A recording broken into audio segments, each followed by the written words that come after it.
Well, it looks like it's time to go live. Let me get this straightened out here because I don't feel like even when I'm looking at the camera, I don't feel like I'm looking at the camera. Maybe I should put it over here. Let's see. A little bit more. I don't know. Maybe I should put it over here. It's not any better. Maybe I should just leave it alone and stop messing with it. Hey, everybody. Howdy there, bars and grills, and welcome to another Trippy Food live stream. Let's see, we got four people in the room already. That's good. That's better than we've been doing. We have Tom, who is sitting in the wings waiting. He's here. We have Miguel Rangel, and there's two other people who choose not to be. Well, okay, it keeps going back to 3 and 4. Greg Wells left a message much earlier saying, "Damn, I wish I can be here," in which case he was. If you don't mind, I will be having a shower with chat, getting ready for work. That's okay too. So hopefully Greg of tomorrow can join us. That would be nice. But Ice Hand has just walked into the room. We have Tom and Miguel and Ice Hand and somebody else. 4. Maybe it's me. Maybe it counts me. I don't know. How is everybody? How is everybody's weekend? It's gotten a little chilly here, which is good because we are in New England and it's supposed to be chilly in October. It's supposed to be cooler. So last week it was in the 80s and it was like sleeping weather with the window open and no sheets or blankets. That's what last week was. And then maybe 4 days ago, it started getting cooler. So temperature started dropping down to the 60s, 30s at night. Really perfect sleeping weather. Nice blanket. It's gone up a little bit, so I think it's going to be in the 40s at night. You know, and some people probably think that's really, really cold. I like that. That's really nice weather for me. So Janice is here. Hi, Janice. Glad you could make it. Knew you would because you always make it. You're always here. Again, for those who don't know, and I think everybody here knows that Janice has been on every single live stream we've had, even if she just poked her head in and said, "Hey, I'm here, guys." So that's always nice. So yeah, nice cooler weather. Apologize for not having a live stream last week, but we are in New England in the fall, which is my favorite time of the year. My favorite place and favorite time of the year is New England in the fall. And so we had something going on Saturday and something going on Sunday. Well, the thing we had going on Sunday was doing our annual leaf peeping. So going up to New Hampshire and checking out the sites. The leaves changing color, the fall stuff, pumpkins, fudge, cider donuts, that kind of stuff. Unfortunately, so we had planned on filming at a couple places, but unfortunately, it took us so long to get up there that we ended up not getting to the places we were going to film at before they closed. But it was okay because it was a wonderful day. Went with Julie and with one of my granddaughters, with Haley. Went with Haley and just had a really, really nice time. So it was a lot of fun. And if you have not ever been to let's say New Hampshire. If you've never been to New Hampshire in the fall when the leaves are changing color and everything, do it once, at least once in your lifetime. You'll do it once and you'll want to keep on doing it. So that's the story. Went to the wrong live. Howdy, everyone. Okay, Jared, but the important thing is that you're here. And so that's okay. So that number up there doesn't seem to change. It just says 4. So I don't know what's going on with that, but that's okay. We may or may not have Julie here today. She had something that she had to take care of, and she definitely had to take care of it. So she may or may not pop in and see us, but either way, that would be nice. And your weekends, on your weeks, guys and gals, bars and grills. I didn't see anybody respond to that. So hopefully you guys had good weeks. I say you guys figuratively, of course. Guys, girls, and everyone, every other one. So to keep hydrated, my beverage of choice today is from Polar Seltzer, Polar of Worcester, Massachusetts, and this is limited winter edition. This is Dance of the Plum Fairy. Now they don't say Sugar Plum Fairy; they just say Plum Fairy. This is Dance of the Plum Fairy, and the ingredients just say carbonated water and natural flavors. So maybe they don't put sugar plums in there. Maybe they just put plums because sugar plums would have sugar in it, right? And this is 0 calories. And it's good because it doesn't have stevia or any of that other crap in it. So there we go. Today is my brother's 87th birthday. Well, happy 87th birthday to older guy in Colorado. Well, maybe he's not in Colorado. I don't know. Just taking a wild guess there. We have our mixed bag today, our grab bag. It's bothering the crap out of me about the camera. I wonder if I can. I had a small tripod.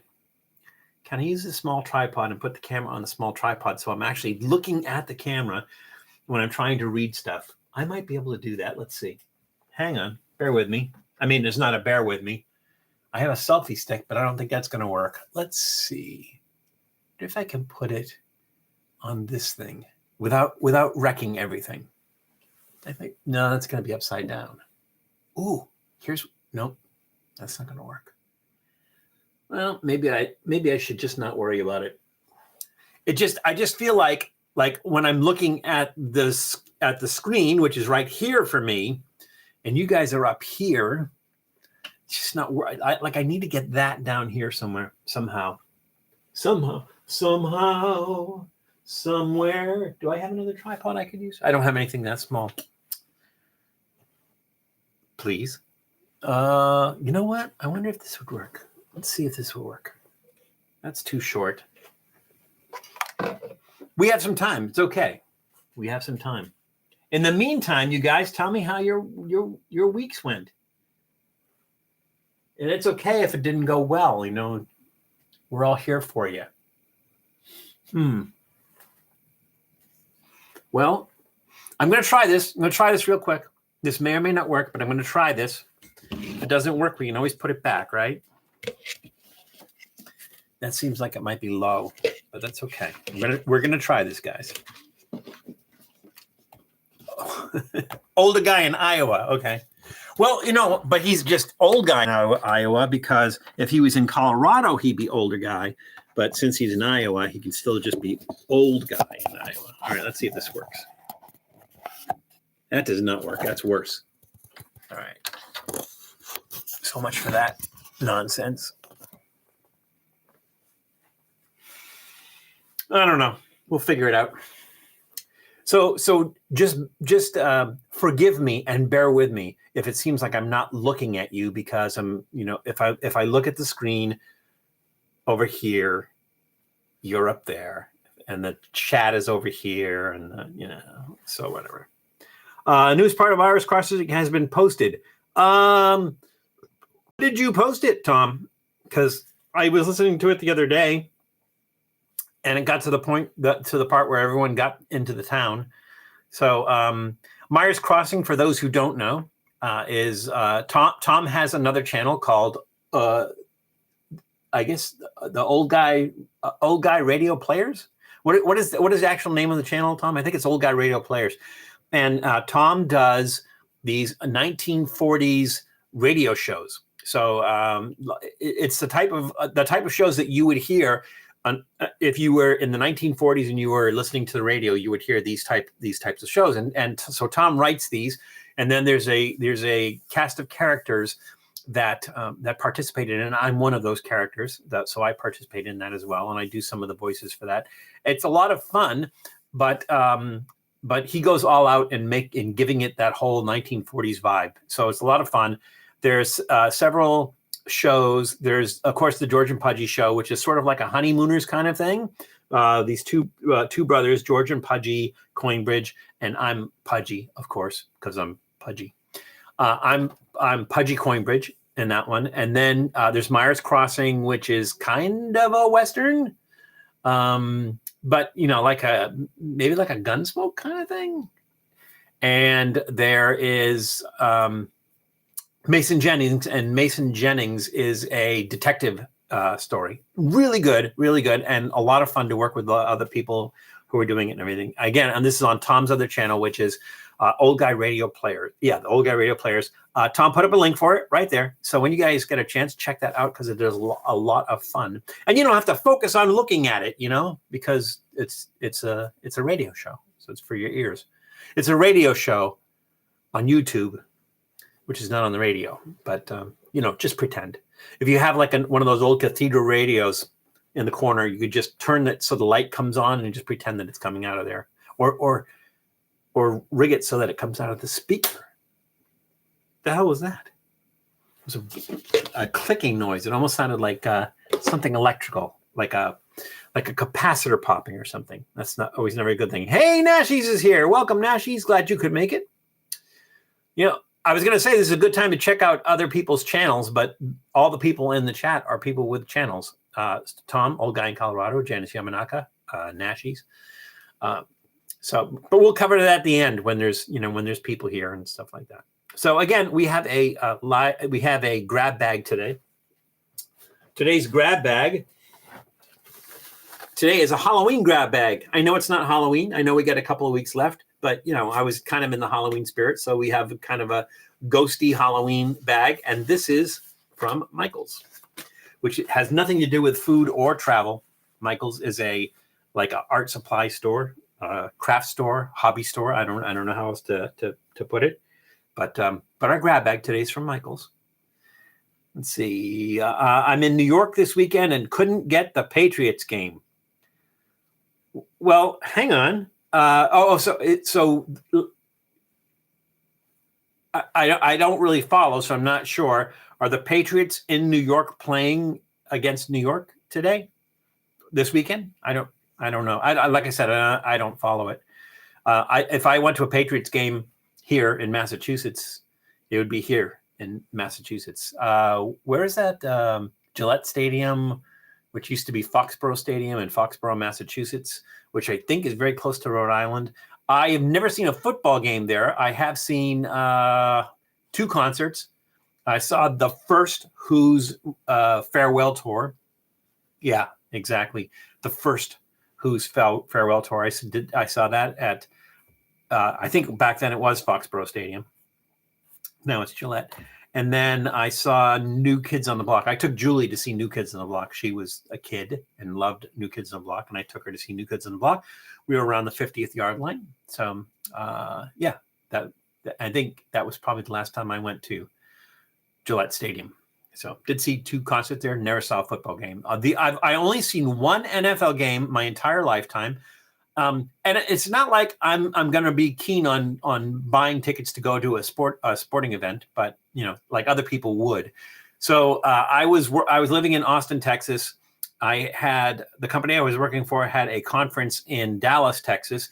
I was there and I had to roommate with one of the other people I work with, and he was a football fan. And so we're in the hotel room and he says, "Do you mind if I turn on the TV and watch the game?" And I go, "I don't care. Go ahead." Right. So he turns on the game. The game is the Dallas Cowboys. And he says, "That's right here. We should go to that game." And I drove up, so I had my car. And he says, "If you drive," he says, "I'll buy tickets. Do you want to go?" And I said, "Sure, I'll go. That's fine."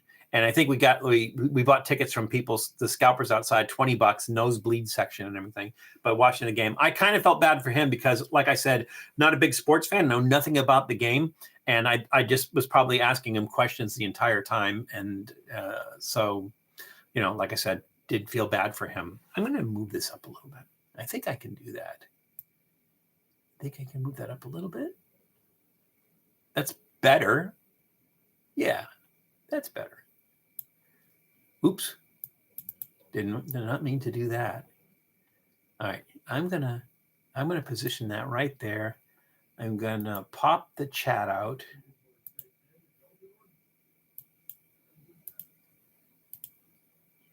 And I'm gonna put the chat back over here. Well, that was useless. No, I guess it's not useless. There we go. Yep, that's fine. And my little notes here. There we go. I think that will work. No, I'm going to put my notes over here. I'm saying over here. You guys have no idea what I'm talking about, and that's okay. Let's see. We're at 4:14 p.m. Let's wait another minute or so. If more people coming in the room, and if not, I'm all yours. You and Mr. Nashies had that in common. He's not a sport. Yeah, never was. Never really was. So I grew up, I was raised by my mom, so it's not like I was throwing the ball in the backyard with dad. And I went to Catholic school. They didn't have a sports program at Catholic school. They didn't even have gym. So I think the only time we got any kind of activity was during recess. We went out into the playground, which was basically the parking lot for the school. White line up the middle of it, girls section on one side of the line and the boys section on the other side of the line. And if we wanted to play games like dodgeball or something, we would do that. But that was the extent of it. So other kids going to public school, they were probably playing hockey and football and all that other stuff. Not me. So by the time I got to high school, I had not played any sports and just was not really into it at all. So never went to a single high school football game or baseball game or whatever other games they do. Stop touching things. You know what happens when you touch things. Yes, you know, you might be laughing, Janice, but I mean, Nashies, but Janice is absolutely right. I touch things and think they somehow get broken, but I think we're okay. I'm kind of looking at you guys, and that's okay. All right. So we are at 4:16 p.m. What do you think?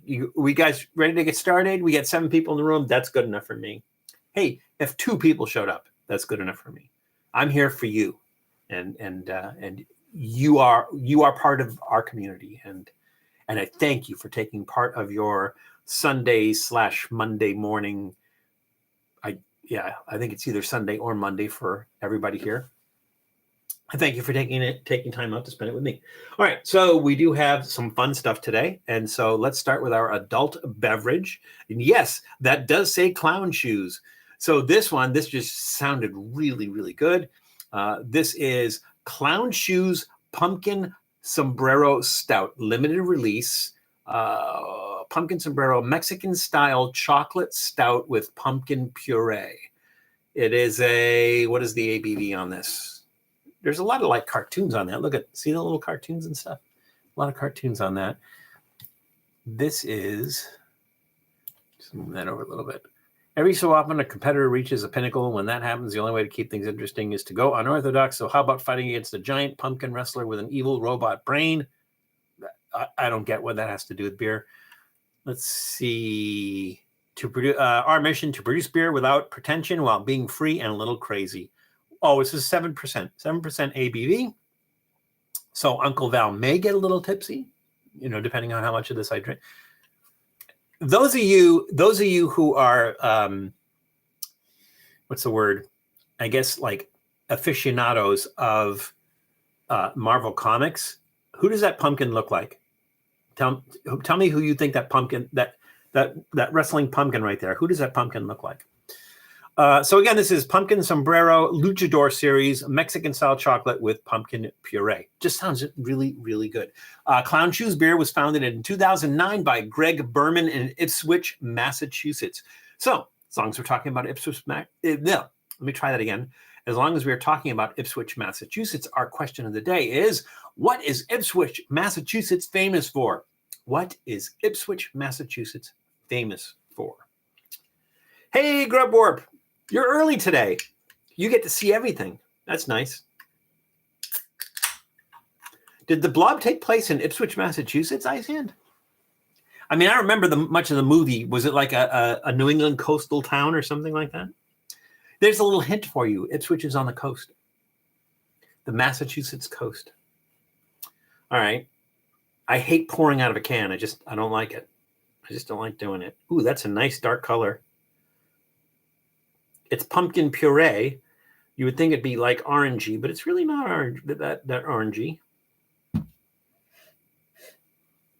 Nice smell. Doesn't have that alcohol smell. Very dark. It's kind of like when you're making coffee, right? And people say, well, how do you know if it's a good cup of coffee? We use the quarter test, right? So you take a quarter and you drop it in the cup of coffee. If you can see if you look into the glass or the cup and you can see the quarter at the bottom of the cup of coffee, then the coffee is too weak. If you can't see it and then you try to fish the quarter out with a spoon and the quarter has dissolved, then it's too strong. But so you're looking for that sweet spot in between. Cheers.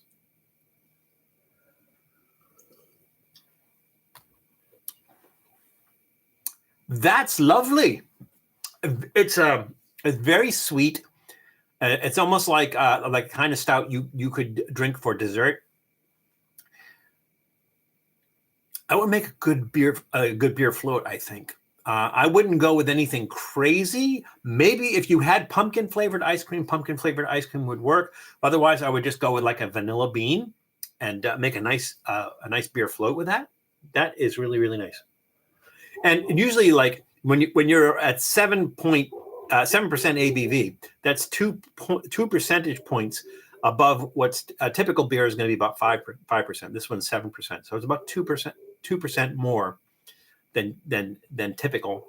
And you usually feel that, and you usually taste that. So you usually taste more of the alcohol in there. This one's not too crazy strong. This is actually nice.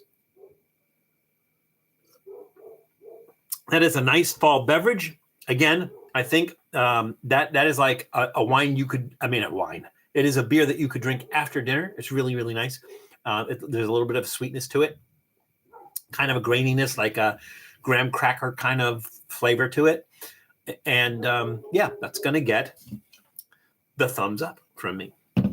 All right, so let's go back to our trivia question. Our trivia question was, what is Ipswich, Massachusetts famous for?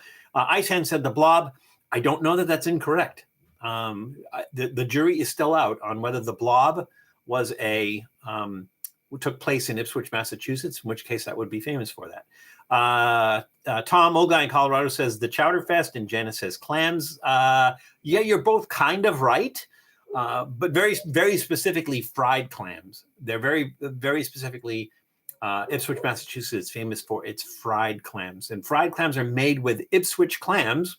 So, that's where Janice said clams. Yes, Ipswich clams are the clams that they use to make fried clams. In Ipswich, Massachusetts, the most famous place for getting clams is the Clam Box, which we did an episode at the Clam Box, and it's a building that looks like a like a box of clams that you would buy.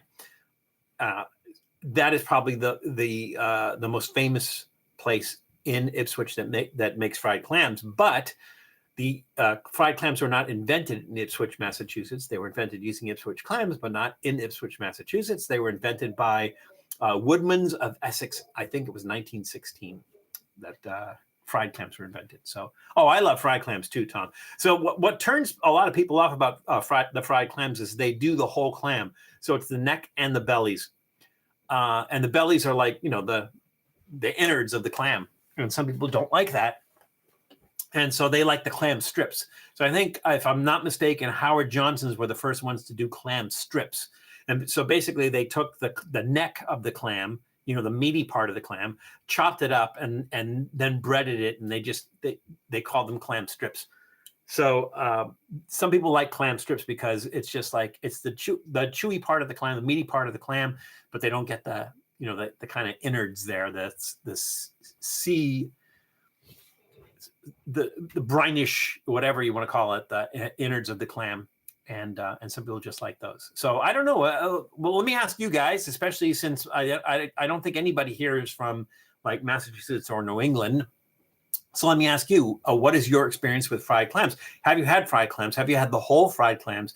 And if not, have you had the clam strips, which are not the whole clam? It's just, like I said, it's the meaty part of the neck and the connecting meat on it. Have you guys had that? So yeah, fried clams. We have an episode both at the Clam Box in Ipswich and Essex, Woodman's of Essex, where the clams or fried clams were invented. So we have 2 episodes dealing with fried clams, both places. So check that out when you get a chance. You asked who the character on the can looked like in Marvel. That was the question I was answering. Oh, Ice Hand. Let's see. The blob. No, I was thinking that looked like what's his name? No, that's not a like I'm trying to think of it. That's like him snapping his finger. Thanos. I think he looks like Thanos. That's just me. It just looks a little bit like Thanos. The Clampets loved clams. Clam innards. Well, because there's clam in their name, right? All righty. So let me do some let me do some stuff here. And we're going to do two from the same product line, 2 in a row. It does. Which does? Oh, Clampet is in their name, yeah. As opposed to Limpet, which is not in their name, which is a limpet is not a fish. A limpet is it's like a mollusk, but Mr. Limpet, takes some liberties with that. Oh, thank you very much, Janice. Janice posted our clam box episode. All right, so let's see, which one do we do first? Let's do that one. Let's start with sweet and work our way down. Okay, here's our first food item. This is the company is not Bettergoods. The product line is called Bettergoods, and this is a product line of Walmart. And this is Bettergoods plant-based 55%. I don't know what the 55% part is. 55%. Oh, maybe it's 55% plant-based. I don't know. I'm not sure. Oat chocolate bar with tart, cherries, and pistachios. It just sounds good. I don't know exactly, like what the 55% is. I guess the oat chocolate bar means it's milk chocolate made with oat milk, I'm guessing. 170 calories. There's cane sugar in there. Cocoa butter, chocolate liqueur, roasted pistachio granules, sour cherry granules, natural flavor, vanilla bean. Oh, you know what's missing out of here? You do know what's missing out of here.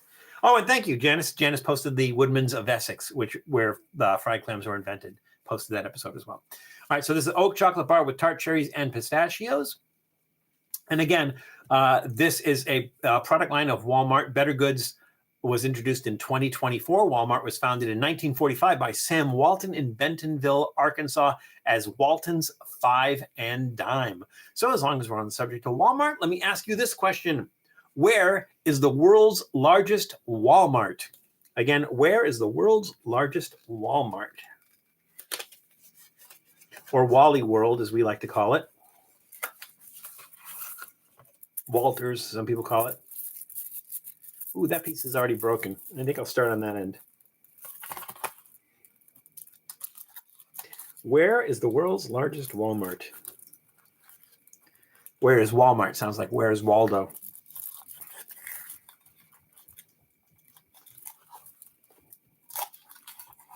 I'm trying to be neat here. Maybe I shouldn't be. Maybe I should just tear this thing apart. I think that's what I will do. All right, let's see. Can I break off a piece of that Kit Kat bar?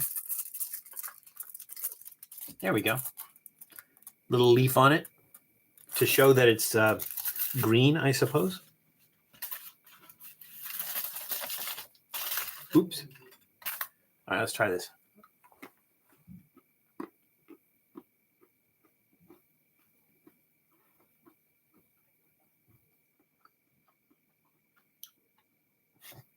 Cornwall County, Oklahoma. You're close, Tom. No, you're not close. Ooh, that's nice. It's more like dark chocolate. So I'm getting like that bitterness, like that kind of bittersweet flavor from the chocolate. Not like it's not milk chocolatey, and it's not pukey Hershey's chocolatey. The little bits of pistachio and cherry in there, really, really nice. The tartness of the cherry. Yeah, that's really, really nice. I could just see like little pieces that I would just, eat little pieces that I just can't sit. I mean, this is too big for it to eat at one sitting anyways, but I can't even see like taking a chunk about that big and just sitting and eating that whole thing. It's really nice to kind of nibble at that, but it's really good. And that's going to get a thumbs up. They do have some good stuff at Walmart. All right. So our question was, where is the world's largest Walmart? Nashi said New York. Tom said Cornwall County, Oklahoma. Oklahoma? Only two things come from Oklahoma. Walmart and they come from Arkansas. And Janice Yamanaka said Albany, New York. No, the world's largest Walmart is in Zhuhai, China. It is 1.2 million square feet. 1.2 million square foot Walmart in Zhuhai, China. Zhuhai. You could eat the whole bar in one sitting. Wow. It's very rich and very dense, Janice. So that's why, like I said, I could take nibbles. I could eat it in one sitting, but I would be sitting there for a while, just taking little nibbles of that. But it's really good. Okay, so that is snack number one. Snack number two is also Bettergoods. Let's see, which one is that? That is, oh yeah, okay. An odd thing to follow that with, but these are Bettergoods lemon peel and garlic olives. It just sounded like a really, I've had like olive stuff with garlic before. I've never had lemon peel and garlic olives. It just seemed really, really unusual. So we're going to do Bettergoods lemon peel and garlic olives. And again, product line is Bettergoods. It was introduced in 2024 at Walmart, which was founded by Sam Walton in Bentonville, Arkansas. All right, as long as we're on the subject of olives, what is the name of Olive Oil's brother in the Popeye cartoons? Oh, Popeye. Oh, Olive.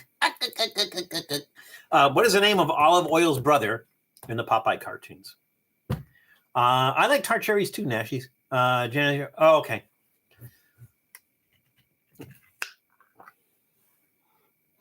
Ooh, that's a weird smell.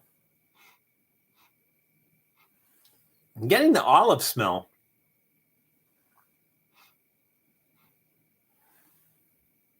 Hard to say if that's a lemony smell I'm getting. Not really getting garlic smell. All right, let's see.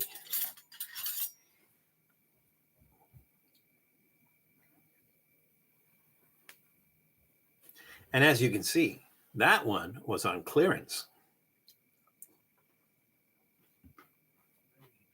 There's a big hunk of garlic in there.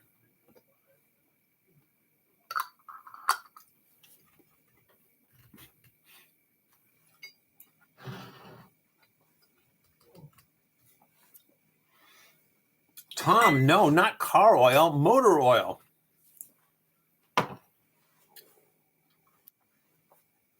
The lemon in there, the lemon peel, lemon zest, more likely, is really, it's really light. Maybe you just kind of need to do that a little bit. I'm going to try another one like this because I think maybe if they put lemon zest in the brine, it kind of settles to the bottom. Let's try this. Let's try one more. I don't mind. I love olives. So here's a question for you. It's going to be a two-part question based on how you answer the first part of the question. Who here likes olives? Who likes olives? I love olives. Any kind of olives in any way, shape, or form. But some people don't, so I'm just checking. Who likes olives? I'm not going to do a poll. Julie, it's Julie. Hi, Jules. I'm down in your basement. Below the T, the orange line at State Street Station.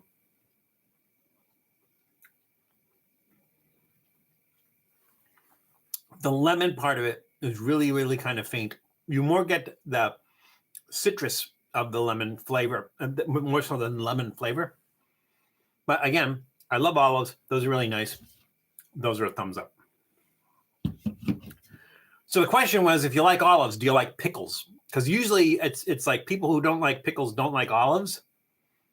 Some people like one or the other, or both, whatever. I'm above you in the orange line med bay with the, oh no. Oh, okay. All right, well, hope you get better. Neck issues. All right.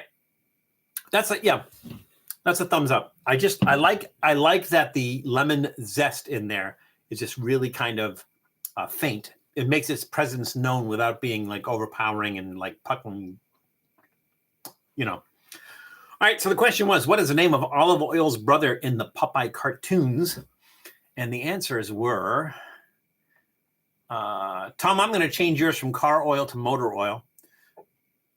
Janice said castor. Miguel said castor oil. Isian said castor oil. Nashi said castor oil. It is, in fact, castor oil. The thing is when I say the cartoons, I meant like the print cartoons. I don't know that castor oil ever appeared in any of the animated shorts. I don't know if that's the case or not. I don't remember seeing. I remember Sweet Pea. I remember Sea Hag. I remember Bluto and Brutus, who is the same person with just different names. I do remember those. I do not remember castor oil though. So maybe it was, maybe it was not. Let's see. Did I miss something? Did I miss anything? Oh, everybody's wishing healthful, healing vibes for Jules. Me too. Alrighty. So that's the Bettergoods stuff. That's 2 of those. Wow, we're like two down already. All right, and as long as we are in Walmart, let's stay in Walmart for a minute. And let's try these. So this is Great Value, which is another Walmart product line. These are Great Value limited edition cold brew inspired trail mix. So check this out. It features mocha flavored almonds, dark chocolate coffee beans, dark chocolate mocha flavored pecans, hold that thought, coffee, toffee, almonds, and roasted pecans. It sounds really, really good. But it is cold brew coffee inspired. So question is about pecan, or not the question, but the discussion is about pecans. I say pecans. Used to say pecan when I lived in Massachusetts before, because I've kind of been back and forth. But when I grew up in Massachusetts, we called them pecans. When I moved to Texas, I would call them pecans, and they go, pecans? They ain't pecans. Pecans, something you urinate in. They're pecans. They were very, very specific that they were pecans. So, because they had the on 6th Street every year. I don't know if they still do, but they were having something called the Pecan Street Festival. And God help you if you said pecan and not pecan. Yes, chocolate-covered coffee beans are so good. And the problem is like they're sweet. And you just kind of pop them and eat them and everything. You don't think anything of it. And half an hour later, you're like, are we expecting another guest, Val? We are not. We were sort of expecting Julie, but she is a little bit under the weather, and so she is resting, and she's laying on one of the benches up there in the State Street station. So hopefully somebody will swing by and maybe get her a nice cup of tea or some soup or something. Oh yes, because chocolate has caffeine in it too. You're right. It says tear here, but it doesn't tear very well. By the way, did I forget anybody? I got you, Jared, right? I acknowledged your presence entering the room. Did I miss anybody? No, I hope I didn't miss anybody. I think I got everybody. If I did not, please let me know. I have a cup with me so people can toss change in it. Well, make sure you put some coffee in there. Unless you want the change. You just leave the coffee in it. Now, these, they look bigger than coffee beans. What are these? These are probably the dark chocolate mocha flavored pecans.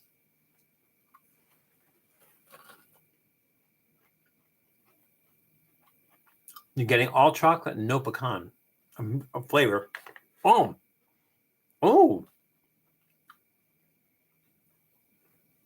that's a really nice flavor. My genetic disorder keeps caffeine from having much effect on me. I guess that's a good thing. Except if you want it to have an effect on you, like you're a little bit drowsy or sleepy, and you want to have some caffeine to kind of wake you up, and if that doesn't work, that could be problematic. These look like almonds. And what are the almonds? The almonds are mocha flavored almonds. Are you pecan or pecant?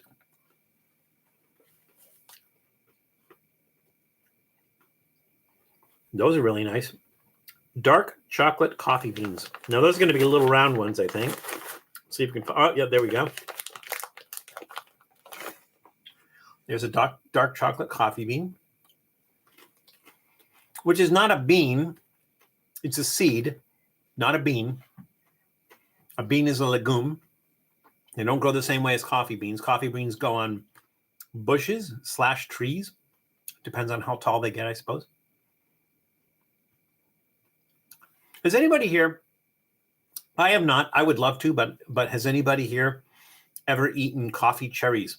So on the coffee tree or coffee bush, whatever whatever you call it, the coffee is the coffee bean is the pit or the seed inside the coffee cherry. So the coffee cherry is the fruit that grows around that. It's a red fruit. So when they pick it, they separate the fruit. I don't know if anybody uses that or makes products with that, but some people do. And I've never had it, but I've always been curious as to what the fruit tastes like.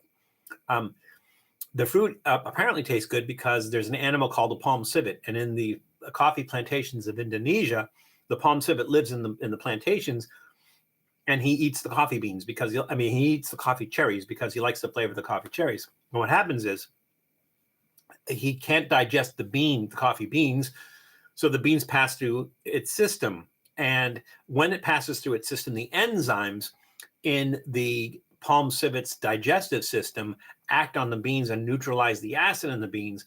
And so when it comes out of the other end of the palm civet, in years past, you would have coffee plantation workers that were not allowed to take home the good coffee. And so what would happen is they would see the coffee that came out of the other end of the palm civet and thought, well, they don't want that.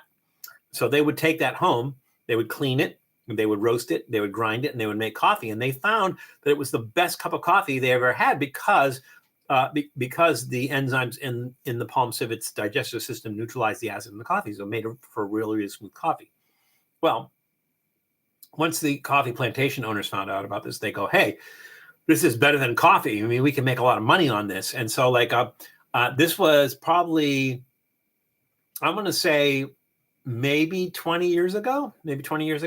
Some people, friends of mine at work, we went in and we bought a pound of the beans, and it was $150 for a pound of these Kopi Luwak coffee beans.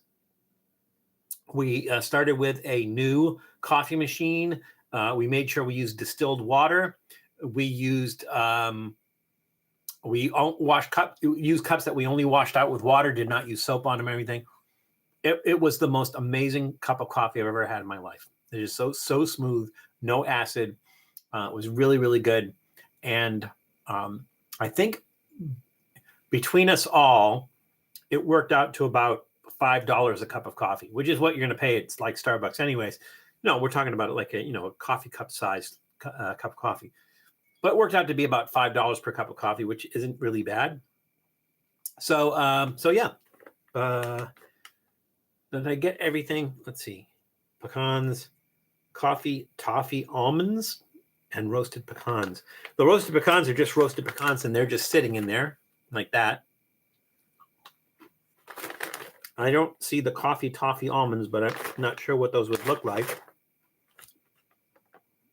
I'm going to say that maybe that's this.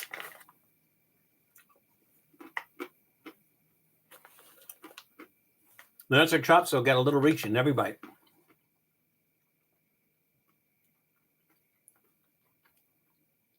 Oh, because Tom is, I'm making four nut brittle pistachio macadamia halo. Yeah, it does sound amazing.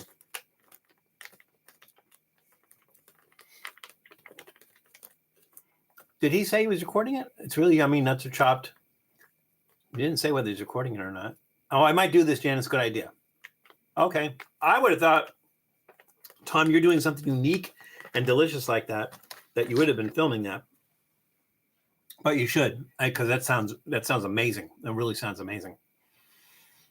No, so Nashi's last night, Julie and I had there were spicy pickle flavored corn nuts. Those sounded like we were eating rocks. Those are really good. And not overly sweet. The chocolate's decent. Yeah, those are actually really good. So,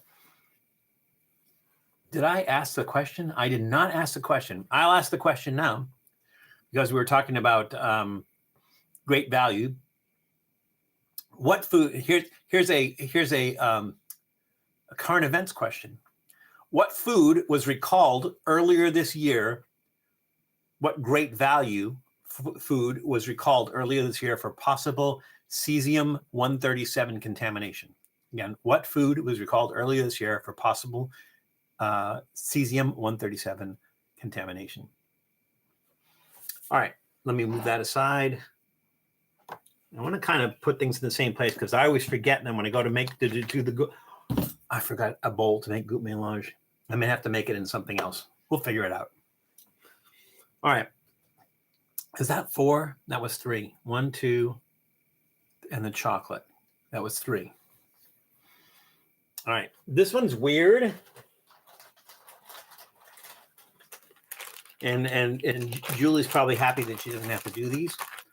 Yes, the question the question is, or the question was, what food was recalled earlier this year for possible cesium-137 contamination? Yes, it was shrimp, frozen shrimp, great value frozen shrimp, possible cesium-137 contamination, which is like radioactive material. If you open the freezer door and you can see the shrimp because they're glowing, you might be entitled to a lawsuit. All right, so these are, I know it's hard to tell based on the label there. These are Nepali Garden hard-dried cheese. Thank you. Some guardian angel just brought a goût mélange bowl downstairs.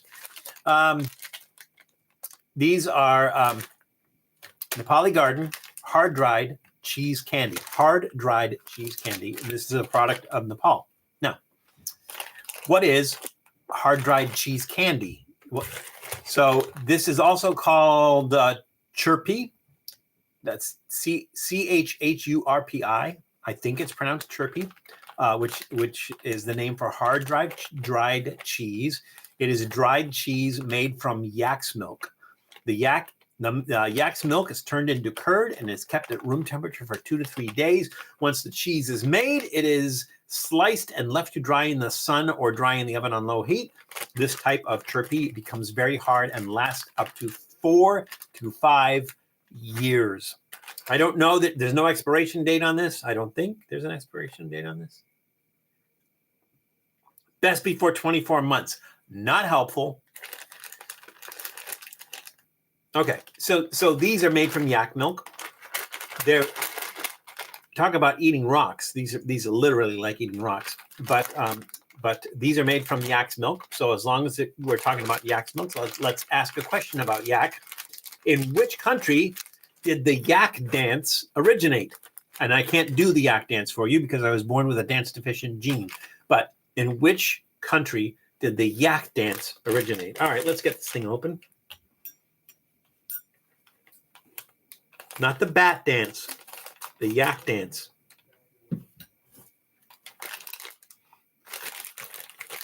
Now you would think something made from milk of any kind. What does that smell? It smells like wood. It seriously smells like wood. It smells like if you've ever walked into a wood shop where they're making furniture, that's what this smell is. Let's see, did they list ingredients here? No, best before 24 months. That's pretty funny. Percent daily values are based on a 20,000 calorie diet, 77 calories per what? The writing is really tiny. I don't know. I don't know if there's anything else in this. I don't, could be nicotine and eggs. Who would know? I mean, look at this. It's like little pieces of plastic. Can you hear that?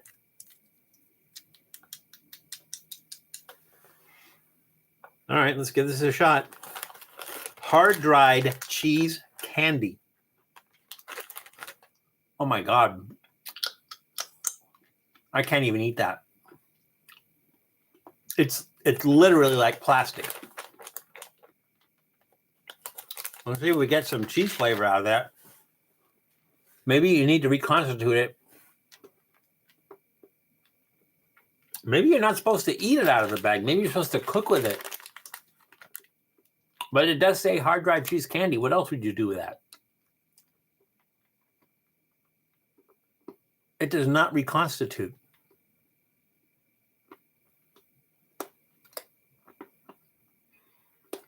So Janice, if you were to say, are you eating rocks? I think I very well may be. I can't even, like, I'm afraid to bite into it because I'm afraid I'm going to break a tooth.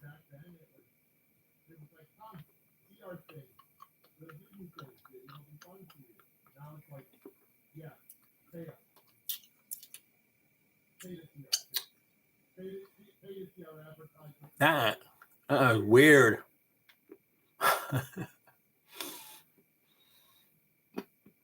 I can't bite it, Jules. It's like plastic. It's seriously, it's like plastic.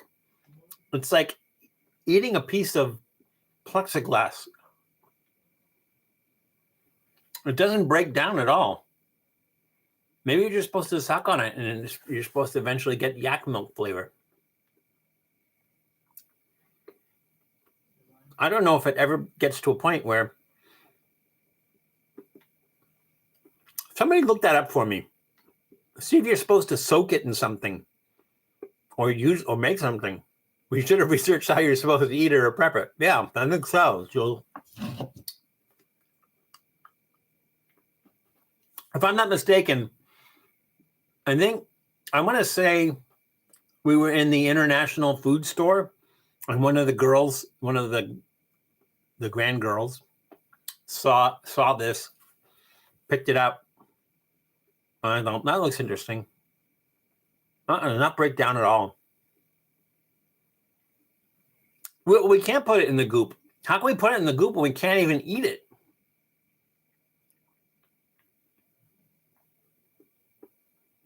Well, it's exactly the same as it was when I put it in my mouth a half an hour ago. So I don't know how to rate that. I don't want to give it a negative rating because I don't know what you're supposed to do with it. Maybe you're not even supposed to eat it like that. I honestly don't know. It doesn't have a bad taste. It has like almost like a Parmesan cheese taste, but not salty at all. It's not an unpleasant taste, but it's like a piece of plastic. It doesn't break down whatsoever.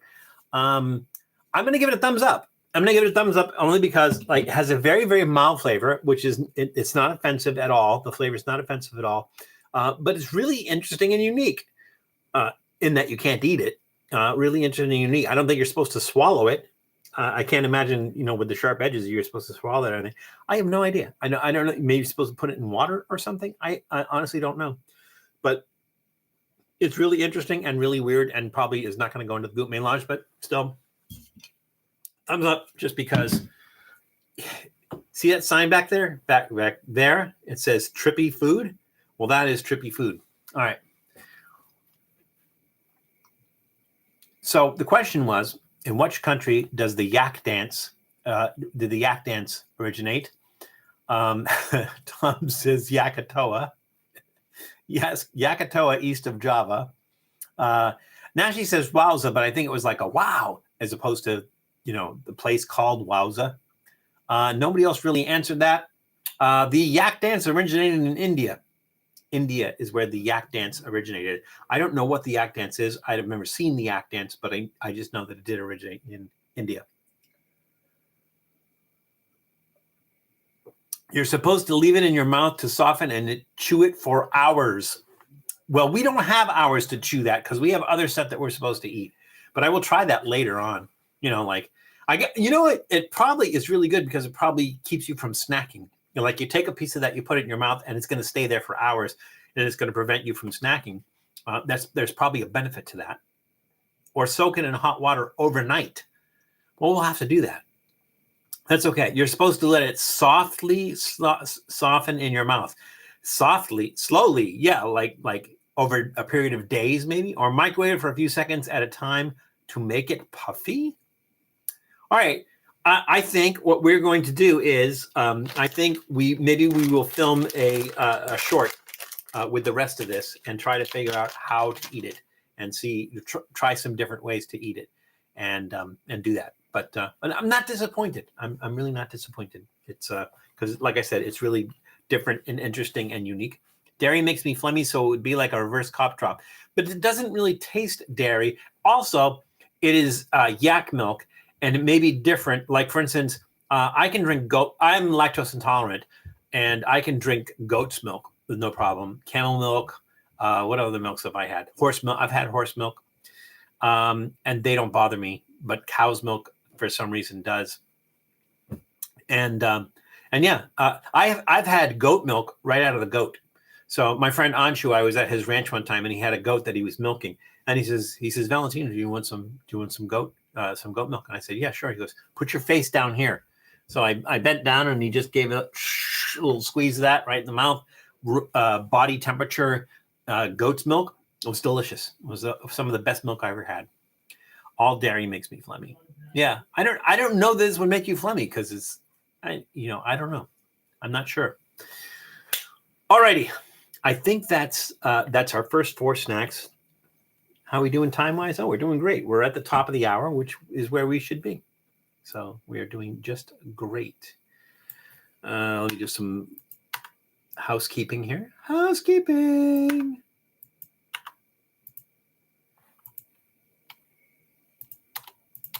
There we go. All right. Seriously, it comes up as a dog treat when I Google it. A dog treat? I can't even picture a dog eating this. I mean, I would break a dog's teeth if a dog tried to. Oh, maybe it's like a chew toy kind of thing. Comes up as a dog treat. I mean, there's nothing here. It says not for human consumption. It says hard dried cheese candy. So I don't know. We're gonna have fun with this though. We do have dogs that we can. Well, I was gonna say test it on. That sounds a little bit cruel, but would not be the first or last dog treat he's eaten. That is true. That is true. Sorry, I'm lagging back. Oh, well, at least you're back, Janice. It's a piece of wood. Yeah, I think it is. You want to speed up the process, you can soak it in hot water for hours. Yeah, we might try a little bit of all of those things. We might put it in the microwave and see how that works. We might soak it in hot water for hours. And then while we're doing that, we might put one in our mouth and just let it sit there for a week or so and see how that goes. So that should be interesting. All right, it is time for our soft drink, and I'm really excited about this. We got Moxie. How many of you guys have heard about Moxie? It's really, really hard to find. Moxie is hard to find, but it's a very old soda. They've been making it since 1884. Moxie, the original elixir, because it was originally like a medicinal. So Moxie was introduced in 1876.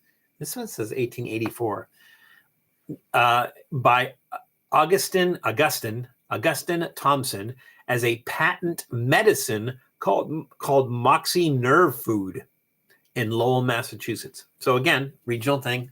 So if you grew up in Massachusetts like I did, you heard about Moxie. When you were a kid, you heard about Moxie. So in other parts of the country, maybe not so much. Moxie is made with bitter gentian root extract, which is typically used in herbal medicine. There are 6 bottlers of Moxie in the United States, including the Catawissa Bottling Company in Catawissa, Pennsylvania, Polar Beverages in Worcester, Massachusetts, and Orca Beverage in Mukilteo, Washington. Again, Polar Beverages of Worcester, Massachusetts, and we've done some stuff from Orca Beverage in the past. It is currently owned by the Coca-Cola Company, but again, really, really hard to find. Julie and I sometimes we're out. We'll be looking for stores for it and everything. And just the other day, just said, "Oh my God, we found Moxie!" So that's why I wanted to bring it. Fizzy cough syrup Moxie. Galco's has it, and Galco's didn't have it for a while, but they stopped making it. And I think they stopped making it because the supply chain, some of the ingredients in it they couldn't get, and so they stopped making it for a while. And then once the supply chain issues were worked out, they could get it again. They started doing it again. I'm sorry, Jules. Pola. You're right. It's Pola. Pola Beverage from Worcester, Massachusetts. That's what I said. Nice bottle cap. Get to keep that.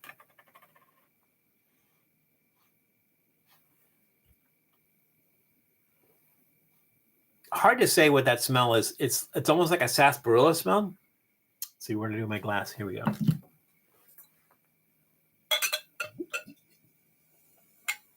I have a feeling it's going to mix well with the beer.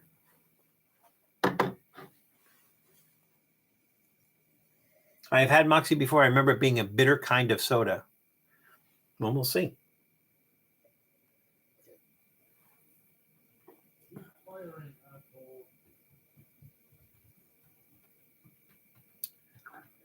It's not overly bitter,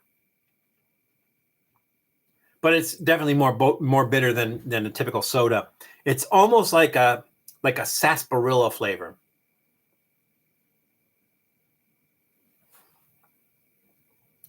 It definitely tastes like a medicinal, like it's along the lines of like imagine somewhere in the realm of like root beer or Dr. Pepper, but not as soda-y. I still have the summer shandy. They are always good. Yeah, we saw Narragansett makes a really nice, I think it's Dell's shandy. And usually you find that in the summer, but that's still out. So we saw the other day, the Narragansett Dell's shandy. Shandies are really good. I think my favorite one, there was one from the Santa Monica Brewing Company, and it was the hot dog on a stick lemonade shandy. It was just amazing. I mean, absolutely, absolutely amazing. I found that at Trader Joe's out west, but we'll see. Maybe you'll find that again. I like this. It's different. I do like Dr. Pepper. It does have that kind of Dr. Peppery kind of flavor. I like it a lot. I can see the bitter. I can see the bitterness. It's not really overly bitter, but there is some bitterness to it.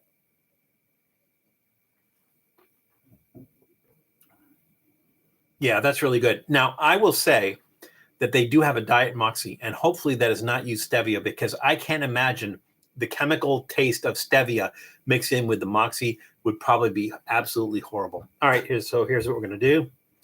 We're going to, let's put a little bit more in there. And let's stick our clown shoes in there. Again, for those, as a recap, this is limited release Clown Shoes Luchador Series Pumpkin Sombrero Mexican Style Chocolate Stout with Pumpkin.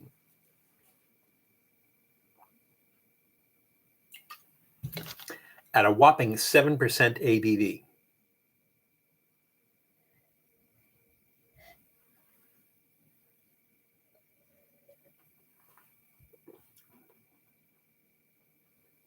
Now, I think mixing it with the beer brings out a little bit of that bitterness.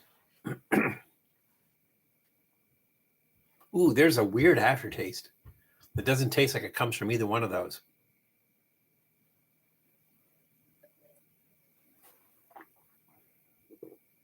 It's almost cough syrupy. It's really hard to say which one comes out on top, which one is the strongest flavor.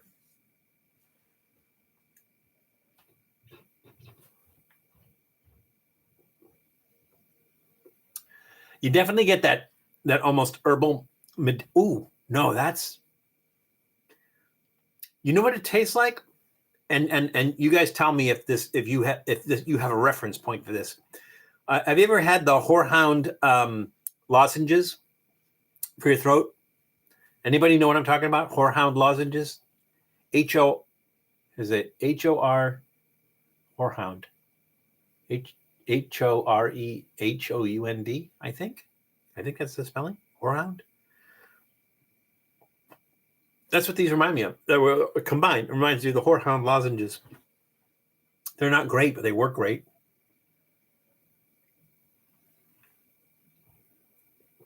Yeah. That's what this tastes like to me, like the Whorehound lozenges.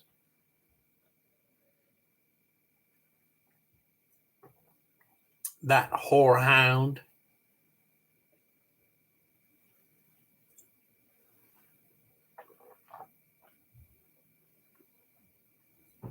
That is an acquired taste. Now, I have acquired the taste for that. So for me, I like that. I like it because it's interesting and different. I can see where not a lot of people would like that. I'm going to give it a thumbs. I'm going to give it a thumbs in the middle. I'm going to give it a thumbs in the middle because I like it, but I can understand that other people would not like that. It's very medicinal flavored when you mix that that beer with the Moxie. So I like it though. Great for singers. Yeah, I used to use those as well, but I've not seen them. They used to come in like a white bag, a white paper bag. I used to find them all over the place. I've not seen them for a long time. Maybe we'll try those next time. I forgot to ask the questions. So when we were drinking the Moxie, the question was, what is the name of Moxie's mascot? So apparently, a mascot, you usually think of like a chicken or a dog or something, but that is Moxie's mascot. That guy right there. What is the name of Moxie's mascot? Yeah, you. I'm talking to you. Can't get there from here. Slippery Elm. That's another one. Yeah, I haven't had those in a while too. I think I had some Horehound drops. Let's see if we can find those. All right, I will leave that. I will leave that question lingering for a bit. Chuck. Yeah, it's up, Chuck. Tom. All right. Ooh, this one's going to be interesting, and not for the way you think. Ooh. Something's making me lightheaded. It can't be. It's a 7% ABV. That's not really crazy, and I haven't really drank that much of it. There's still, by the feel of it, a half a can left. And I have what's in here. John T. Chamberlain. Oh, okay. I see what you're doing, Janice. You're looking up the guy's actual name because when they originally had his picture on there, I think it was a kid. When they originally had his picture on there, everyone said, "Well, what's his name?" Because it was actually pattern. They actually used a real person for that, and they even had a contest to see if somebody could find out who it was, because the company had no idea. And the cheese candy is making. It's not the cheese candy. It's the clown, the pumpkin. I think it's this. I don't know. But that's when Janice says John T. Chamberlain, I think she probably looked up what is his name, his actual name, not the mascot name. Like the Boston Red Sox, their mascot is the Green Monster, right? The Philadelphia Flyers, I think, their mascot is Gritty. He's that kind of orange beast and everything. But maybe his name is Walter Grittenson, and not just Gritty. And Gritty is just his mascot name. So the question is like, what is his mascot name? Not necessarily his real name, but I think Janice answered what is his real name. Because like I said, they had a contest at one point in time to try to find out what the name of the person was that posed for the picture of the mascot. So I think it's probably correct. It probably is John T. Chamberlain, but the answer that I was looking for was Moxie Man. Apparently his name was Moxie Man until somebody found out that he was actually John T. Chamberlain. 3 cheers for Chuck. Yeah, that came late. So the Moxie drink came first, and the term Moxie to mean gumption, came later. All right, so we're gonna do this. I'm not looking forward to this, but you guys probably would. They've had a number of mascots: Moxie Boy, Moxie Man, Moxie Moose, and Moxie Fox. Wow. I hope nobody doxies Moxie Man. All right. So this is Tonnino Kids yellowfin tuna with carrots and peas. So I think this is designed for kids to eat. There's a picture of an octopus. It looks like he's drawing something on a piece of paper. Premium chunks in vegetable oil. Tonnino yellowfin tuna. Tonnino Kids yellowfin tuna. So it is tuna. It is a can of tuna with carrots and peas. My favorite. I'm going to give this a shot. I'm not looking forward to it.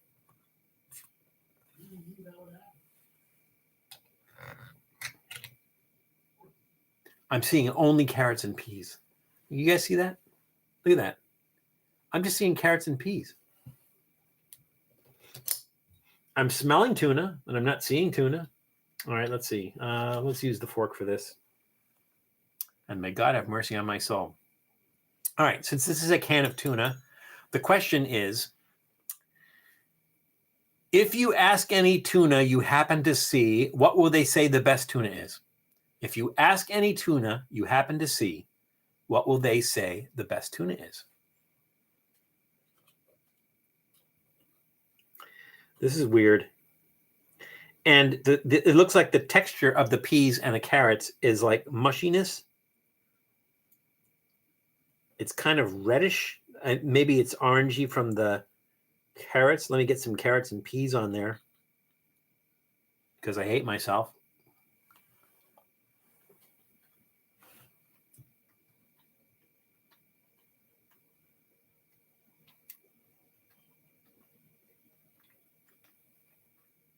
It doesn't taste bad, but it's mushy. Now, here's the thing that's interesting. This tastes like it has vinegar in it. It's a really unusual thing for a canned tuna to have vinegar in it. The ingredients, they're written in letters so small I can't even read it.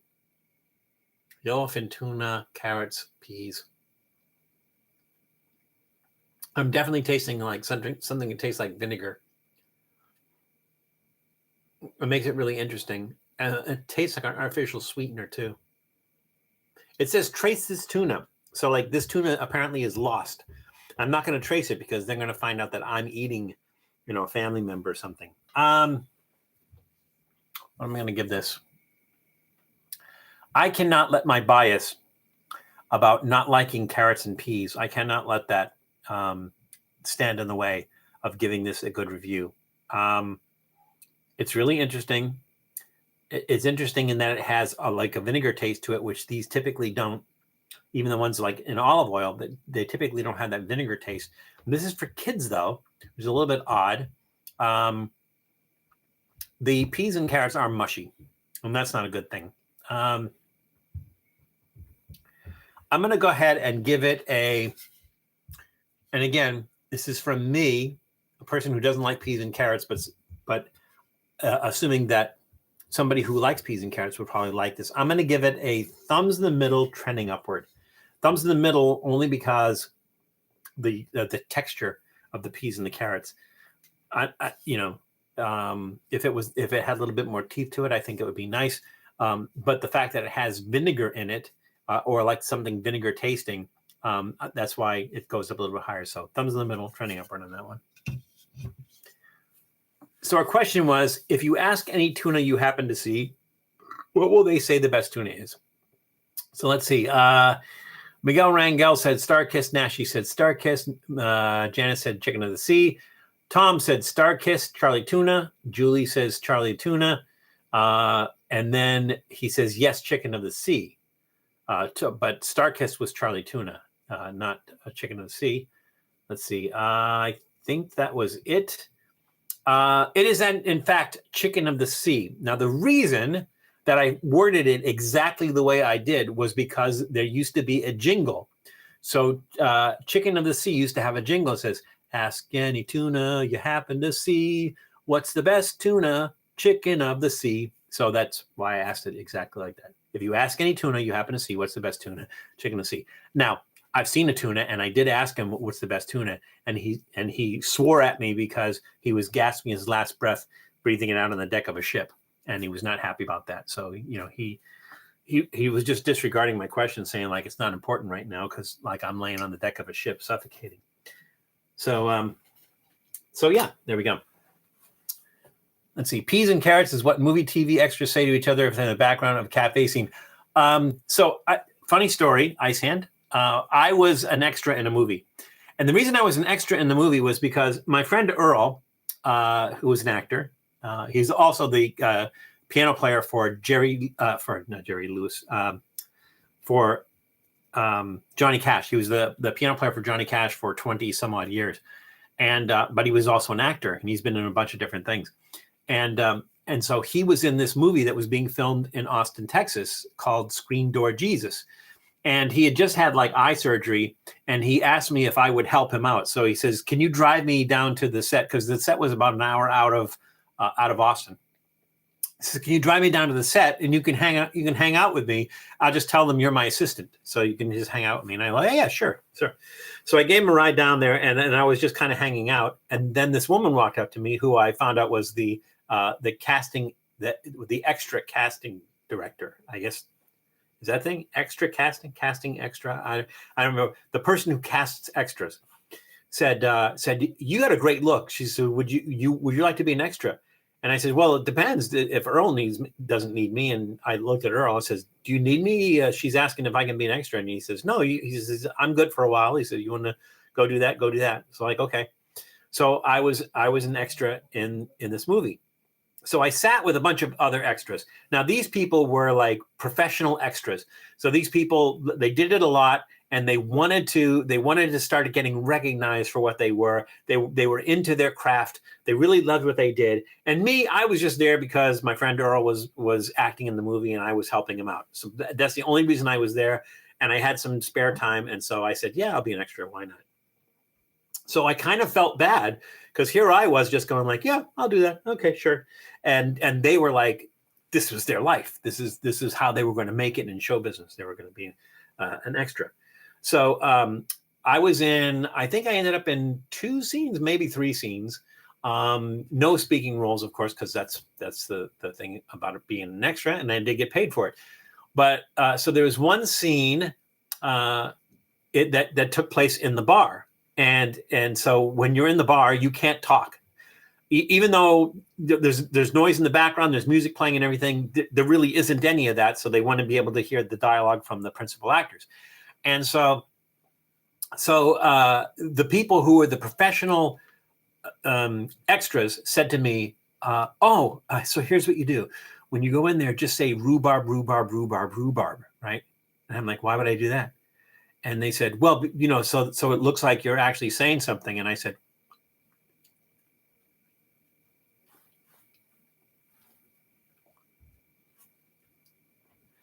and they're like, what? And I said, why would I need to do that? What's so difficult about talking without having any sound coming out of your mouth?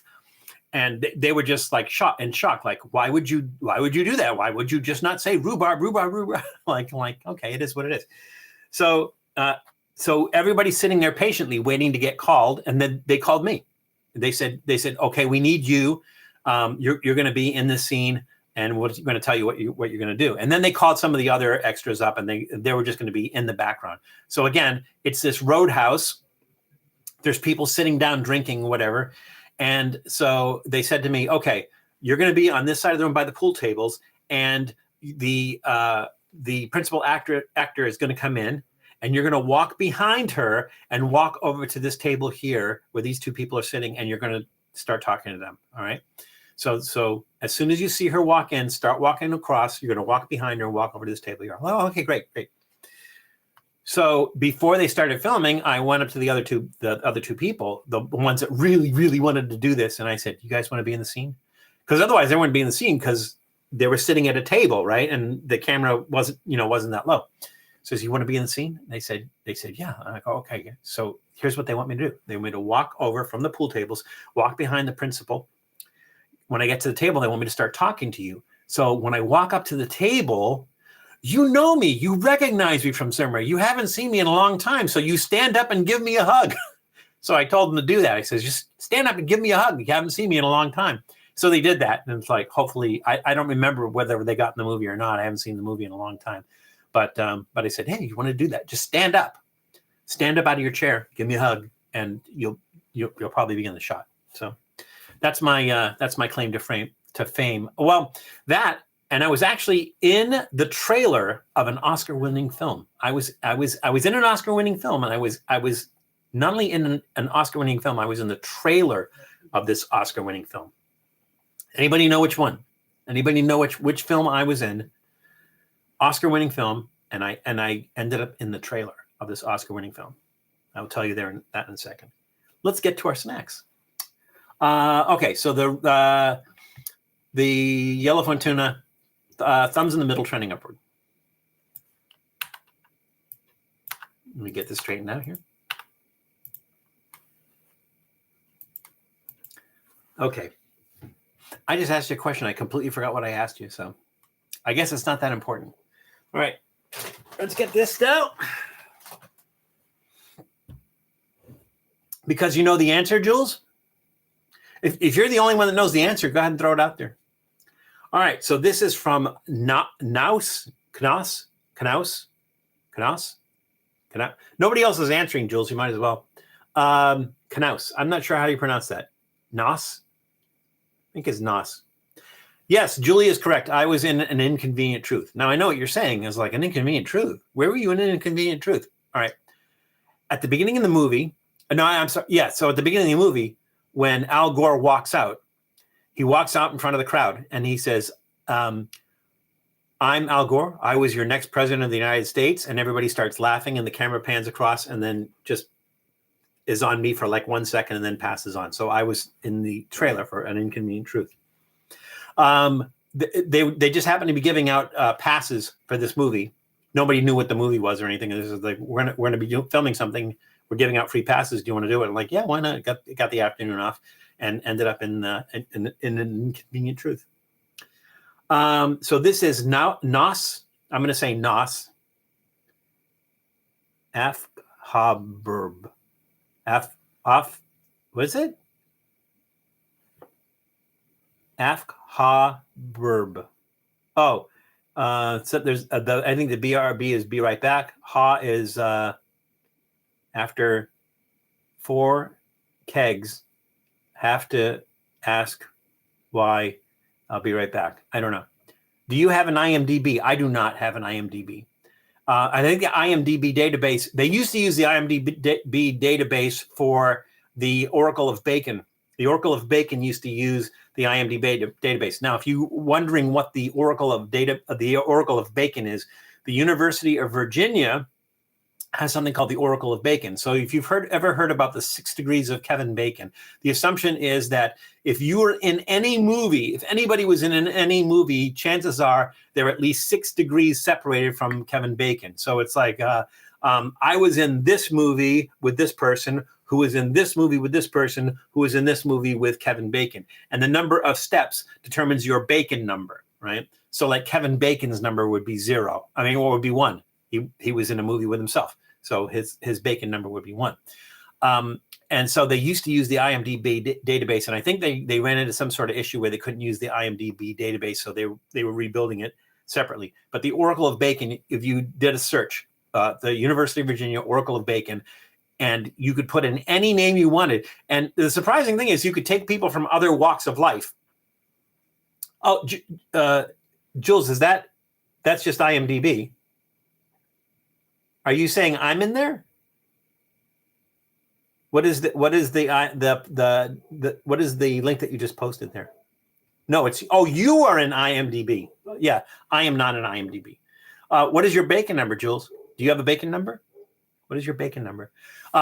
So I'm not in there, so I don't have a Bacon number. I do have a lot of friends that have a high Bacon number. My friend Earl, who was in that movie that we talked about earlier, he has a Bacon number of, I think, 2 or 3. So yeah, the 6 degrees of Kevin Bacon. It's a fun game to play, and it's fun if you go to the Oracle of Bacon. It's still operational, and just take a guess. Like you say, John Wayne. How many degrees of separation from Kevin Bacon is John Wayne? You just put in John Wayne, and it'll tell you how many degrees of separation is, and see who's right. It's a lot of fun. And Julie is in the Oracle of Bacon. How many? What's your Bacon number, Jules? Oh, I'm sorry. Let's get back to this. Knauss. I'm going to say Knauss. Knauss dried beef. Knauss Foods was founded in 1902 by Edward Knauss, so it's not just a catchy name, in Quakertown, Pennsylvania. And this is gluten-free dried beef. I've never heard of beef with gluten in it, but that's okay. It's gluten-free dried beef, ground, formed, and sliced. I have never had dried beef before. I don't know if you use this to cook with, or you can just eat it, make sandwiches with it. It looks like they got it rolled up. Like if they were making like Iowa pickle wraps or something like that, they would use that for, I don't know. Honestly, never had dried beef before, so I thought I would give this a try. So again, this was founded by Edward Knauss in Quakertown, Pennsylvania. So here's a question for you. What was Quakertown, Pennsylvania originally called by the Lenape tribe? Again, what was Quakertown originally called by the Lenape tribe? Wadded beef. No smell. That's really weird. So it's all kind of wrapped up there. Let's just get it one piece here. There we go. It sort of looks like salami. It's not dry. It's like you can. It's got some moisture in it.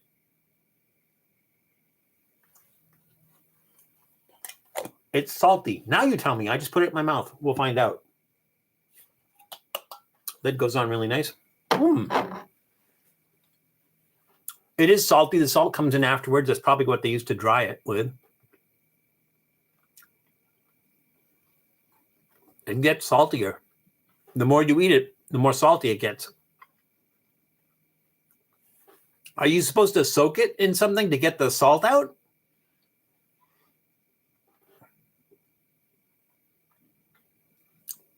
It has the texture of, I don't know if you guys have ever had the Carl Buddig meats. So they come in a little plastic bag, and they kind of look like, here, show you. They kind of look like that in the plastic bag. Carl Buddig meats. Anyone remember Carl Buddig meats? They might still make them. But again, they came in a bag. Couture has a Bacon number of infinity. Julie Couture cannot be linked to Kevin Bacon using only featured films. About 9% of all actors cannot be linked to the rest of the movie. 9% cannot be linked. 9% isn't that high, though. But you just happen to fall into that 9%, Jules. Sorry about that. Okay. This tastes like you would use it for stuff, but not necessarily snack on it. Like, I don't think that would go good on a charcuterie board. I think on a charcuterie board, it's exceptionally salty. It kind of takes away from that. It does have a nice beef flavor, but I just don't know that you're supposed to do something else with it. Like you're supposed to, put it in water or soak it in water or something. Sort of like bacalao. Bacalao is where they take the cod, they dry the cod out using salt, and then you soak it in water to get the salt out of it, and it reconstitutes the fish, and then you cook with it.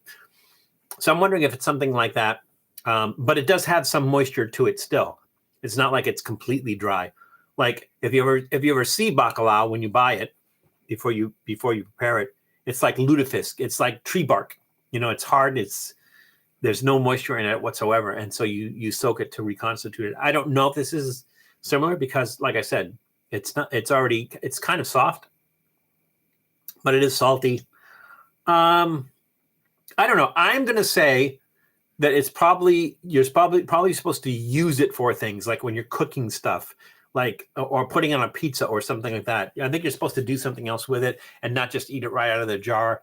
Not like I would not put that on a charcuterie tray. I'm gonna get a thumbs in the middle. It doesn't taste bad, but it is overly salty, and it just doesn't seem to have any food value on its own. So thumbs in the middle on that one.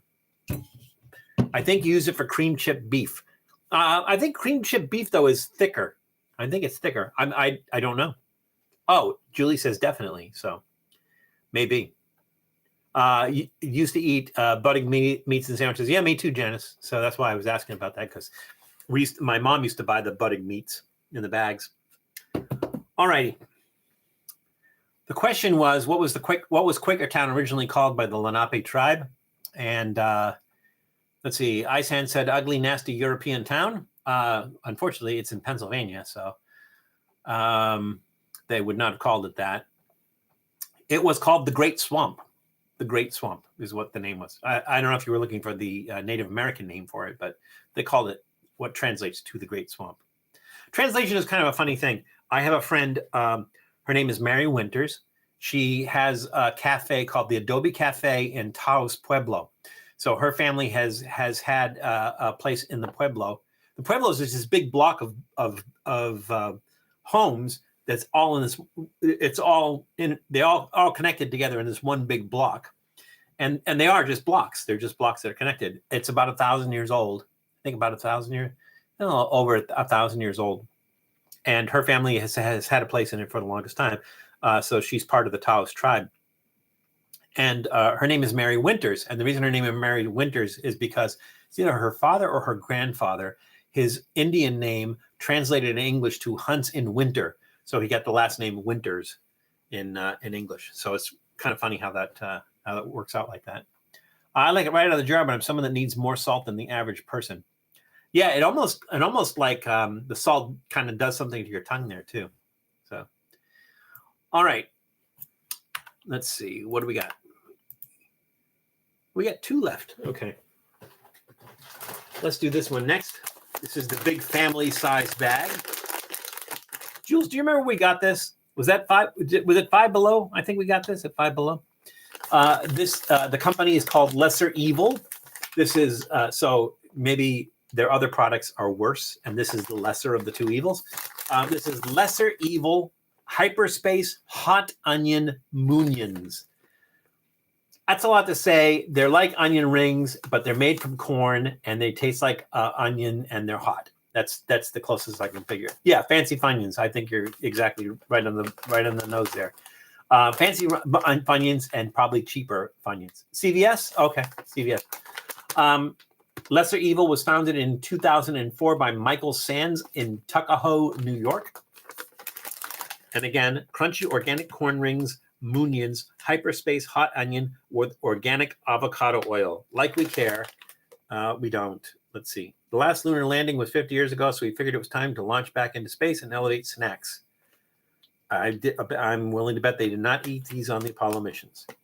Has red pepper in it, organic spices, jalapeno pepper, white distilled vinegar. Sounds like it got some good stuff in it. Probably going to be okay. All right. So again, their name is LesserEvil. So here's our question. Our question is, what philosopher wrote, "For the lesser evil can be seen in comparison with the greater evil as a good, since this lesser evil is preferable to the greater one, and whatever preferable is good." Or evil will always triumph over good because good is stupid. Let me read that quote again, because the question is for you to guess who said this quote. It's a famous philosopher said, "For the lesser evil can be seen in comparison with the greater evil as a good, since this lesser evil is preferable to the greater one, and whatever preferable is good." It does sound like Lord Helmet, doesn't it?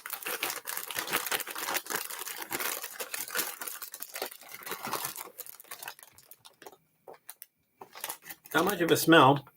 Oh, they look better than Funyuns. The Funyuns are kind of light and airy. These look a little bit like they got some substance to them.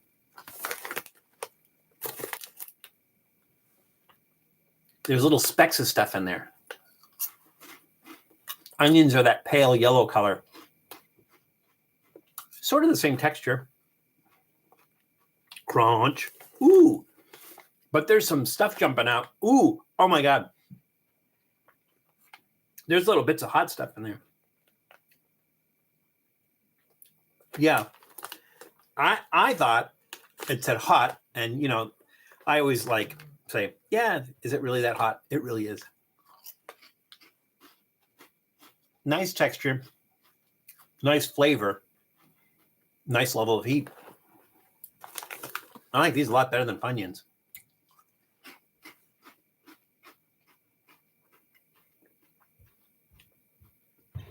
Yeah, those are really, really good. Those are going to get a thumbs up from me. So quite spicier than I anticipated. So if you're somebody who cannot tolerate capsaicin or spicy stuff, you might.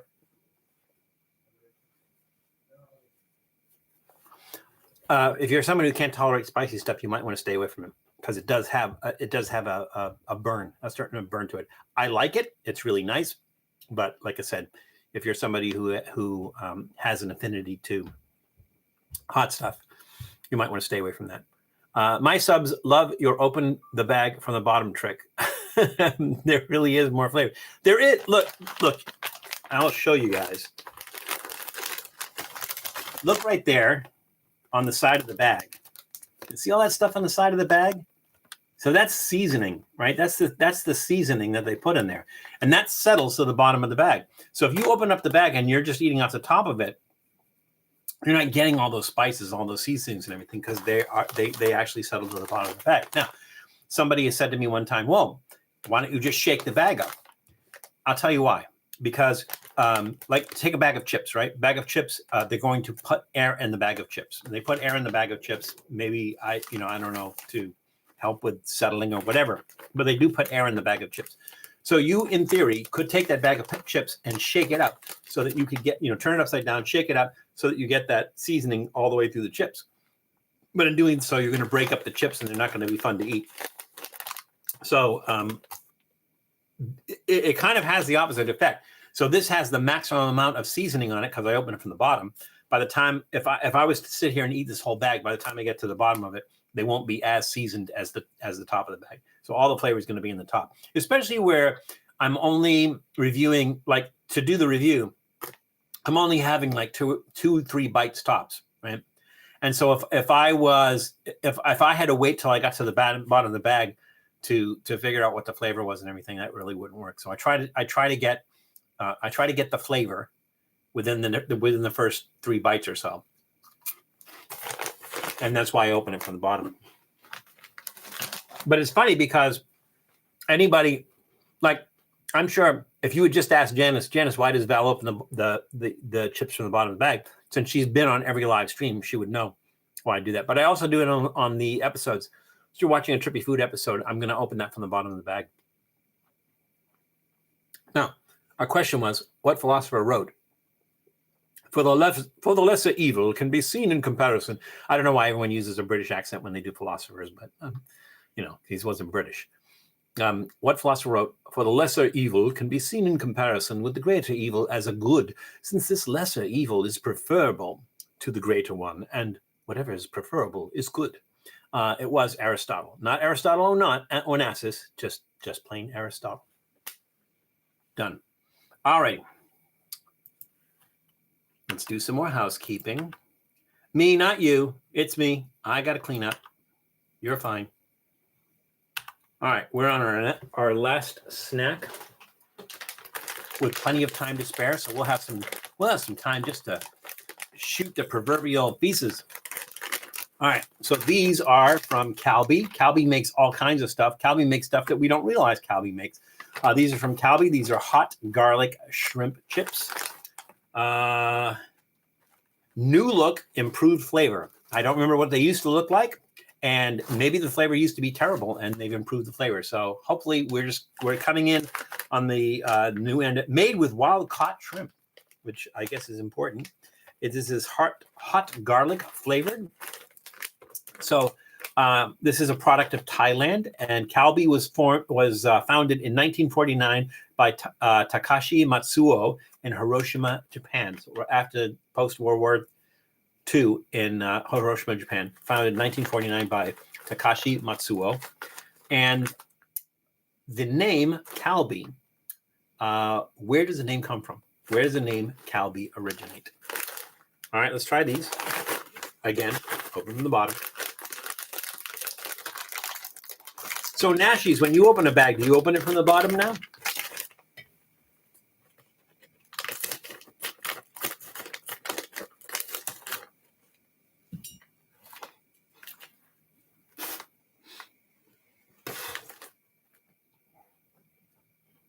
Smells like Long Beach at low tide.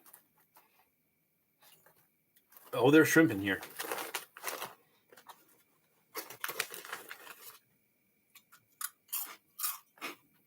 Those are crunchy. Get your recorders ready because here comes some ASMR.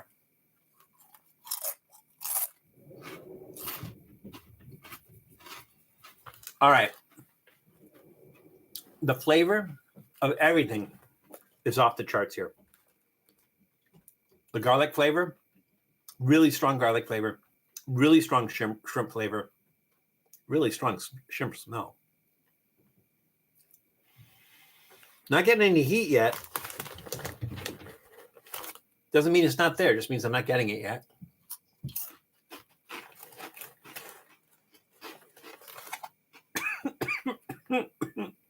That's not the heat. That's the powder from the heat.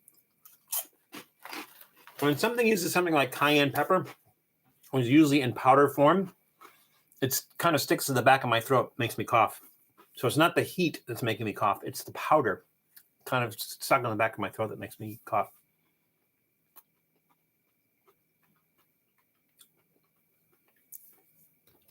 It's only a slight burn, not a crazy burn. I mean, they say hot garlic.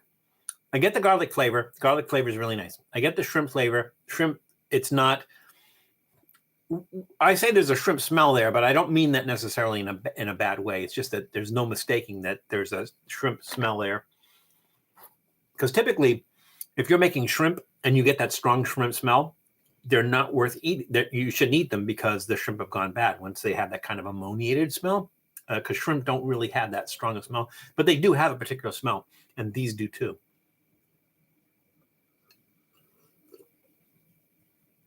That is a snack that you have to share, or the people not eating it will have trouble with the smell. I think you're absolutely right, Janice.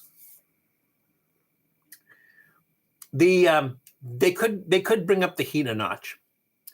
So it's there. It sits on your tongue. You can kind of feel it. It's in the back, kind of in the background, but it's not really like a strong heat. It's not a strong burn. It's nice. It's there. I can still feel it. I'm going to give it a thumbs up, but trending downwards slightly, and only slightly because it says hot garlic flavor. I just wish it was a little bit hotter, but it's really good. Nice texture, nice flavor of the shrimp, nice flavor of the garlic and everything. So it's really good, but I'm going to give it a slight thumbs down, downward, only because I think it could be a little bit hotter. It does have some heat, does have some burn, just not a lot. So if you have if you don't have a problem with like putting a little bit of Tabasco on your food or everything, that doesn't bother you. These don't bother you either. So her question was, where does the name Calbee originate? Let's see. Janice Yamanaka says calcium and vitamin B. Well, that's odd, Janice, but it's true. So it is a portmanteau of calcium, the CAL in calcium, and the B in vitamin B. So Calbee. Calbee comes from calcium and vitamin B. All righty. So that wraps up our tasting portion of the show and brings us to Goût Mélange. We have time to do Goût Mélange. Hang on. Let me get the bowl. And almost as if it was planned that way, a bowl appears for Goût Mélange. All right. So I have a pair of scissors, which I am going to use with the dried beef to cut up the dried beef, the salty dried beef.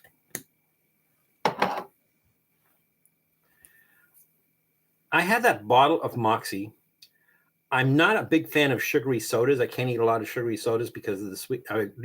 I can't drink a lot of sugary sodas because of the sweetness, but I might drink that bottle only because, like I said, I haven't had Moxie for a long time and I really like it.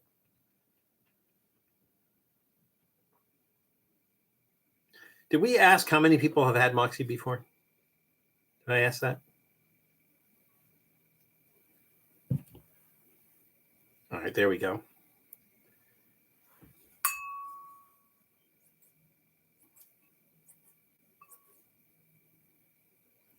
You don't have enough time to say. I do not have. I'm not going to put the yak cheese candy in there. I won't be able to eat it. So I'm not going to put that in there.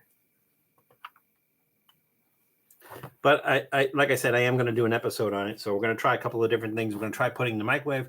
We're going to try soaking it in water. And we're going to try just sitting in our mouth and seeing how long it lasts in our mouth. I won't be keeping the camera rolling the whole time. No, nobody has that kind of time. You're right. Do you like Moxie, Nashies?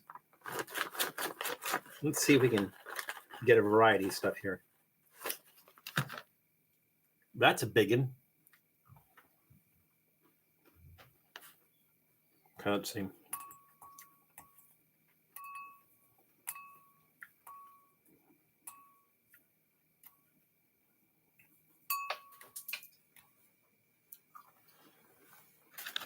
Those are really good. Dinos went extinct waiting for it to soften. Agreed. You do like it, yeah. Now, I can see where people say it has a medicinal taste, but I don't know. Something about it I like. But I like sarsaparilla. I like Dr. Pepper. I like a root beer. I am a root beer aficionado, so like I like a really, really good root beer. Some are not really good root beers. Some root beers are just not that great. Let's do the onion rings. See if Doodle gives the yak cheese a pause up. Yeah, I think he would chew it for a while.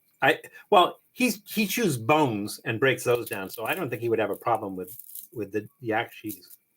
And there's really nothing in it that's going to be like offensive to his system. I would just be afraid he would try to swallow it whole, and swallowing it whole, there's sharp edges on that. So that would be I don't think he would choke on it, but there's sharp edges on that. I don't know. Chorizo Bandito, oh my God, we have not seen you in a very, very long time. Welcome. Bienvenido, Senor Bandito. Is this the Halloween special? This is not the Halloween special because there were 2 weeks to Halloween. So we'll have to figure that one out. I have to film a Halloween special. I have something in mind, which should be a lot of fun. Why does it look like corn? I think it's supposed to be a coffee nib, but it looks like corn. Now, this, I think, is going to 3-second rule.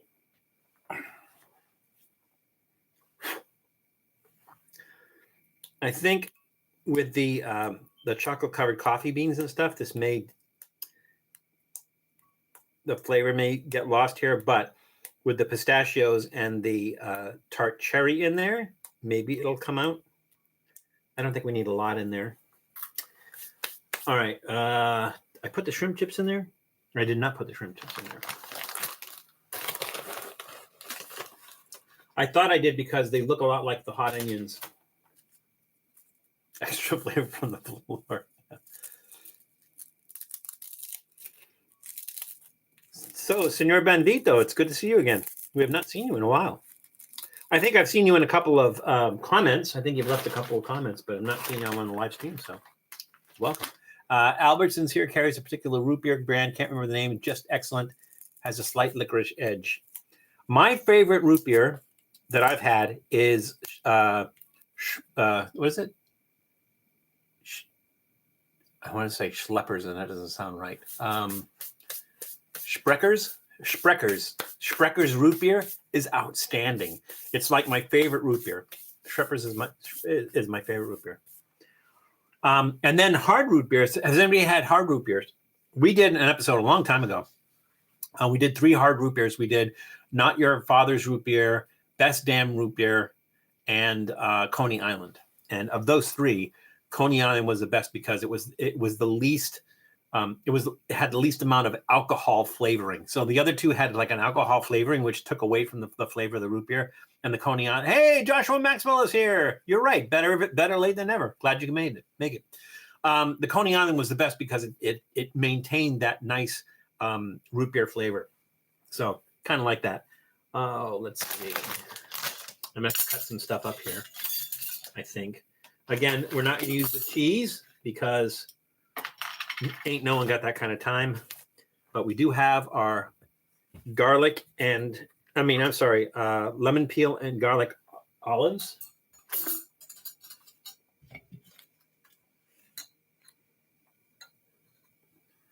These are kind of small. I might put 2 in. I think I will. I think I'll put 2 in. I love olives. Yes, Janice, Sprecher's. I've not had anything bad from Sprecher's. They have my favorite, creamsicle, like orange vanilla flavor. They do my favorite. That's really good.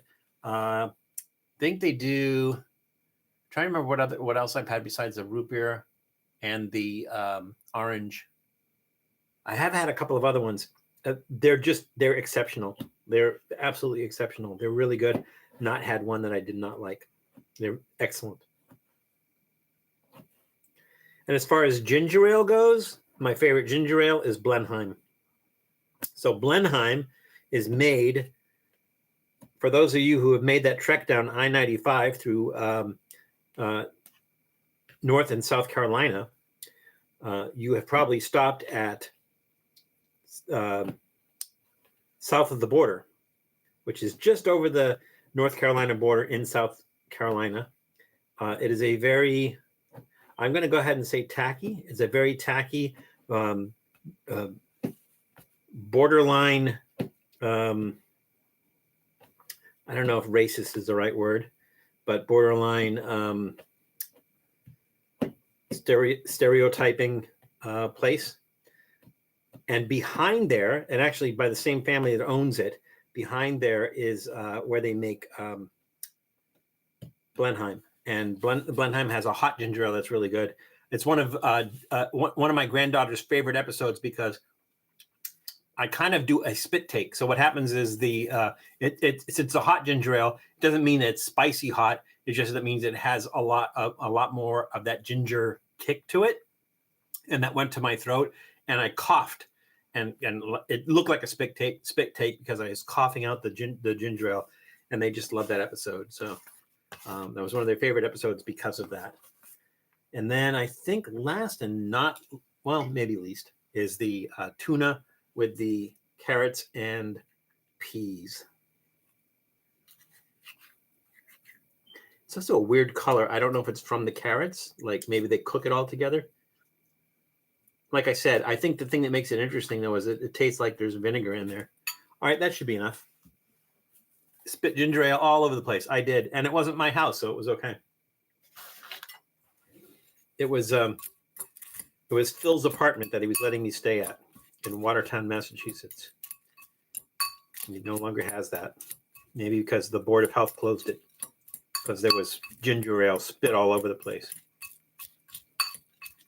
Well, this is colorful. I will give them that. I think this is going to be weird. The carrots, peas, and tuna mixed with the chocolate, I think is going to be, and the olives, I think it's going to be a little bit odd, but we'll see. Here we go. All right, let's try this. Sprecker's has a maple root beer. I think I saw that, Janice, but I don't think I've actually tried it.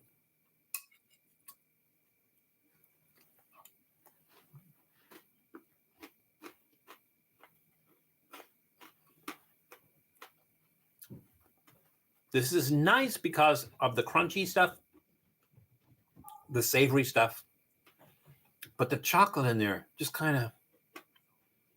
Jules, is that the hot ginger ale episode that you put it there?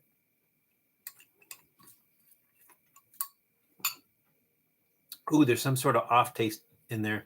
What is that?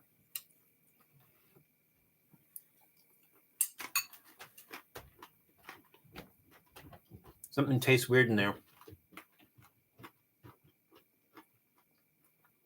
Maybe it's the beef?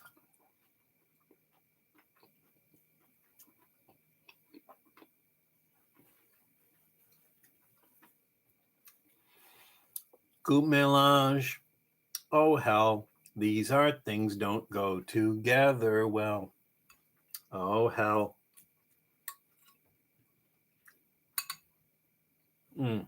Not feeling it.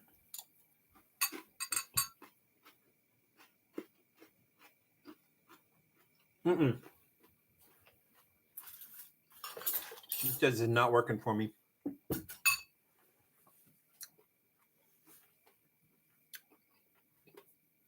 The tuna, the garlic, and the olives, I think they kind of take away from everything else. And I don't think they would be that bad if it weren't for the chocolate stuff. They don't play well with the chocolate stuff.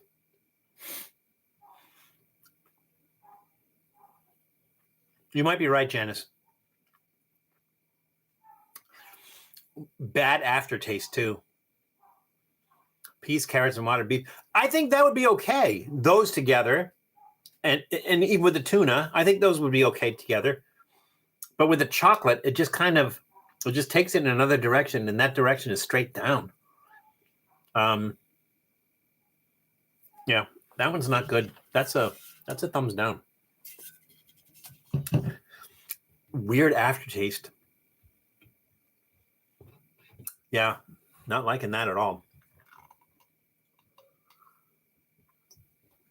But we science here we do science here, and so you know, we have a responsibility to do science, and we do it. So you don't have to. So speaking of, so you don't have to. So here's an interesting question for you guys. How many things have you guys seen on the live stream? I mean, we do all kinds of new stuff that comes out all the time, and we review those. But how many things on the live stream have you guys seen that you've said, like, I need to go out and try that you've gone out and tried?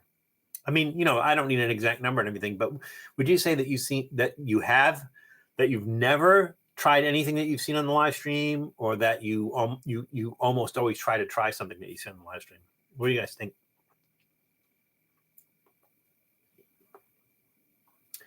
I was getting a little nervous there for a while because our subscribers, the number of subscribers started going down. So we were like at 6,081 or 82 or something like that. And then it started going down.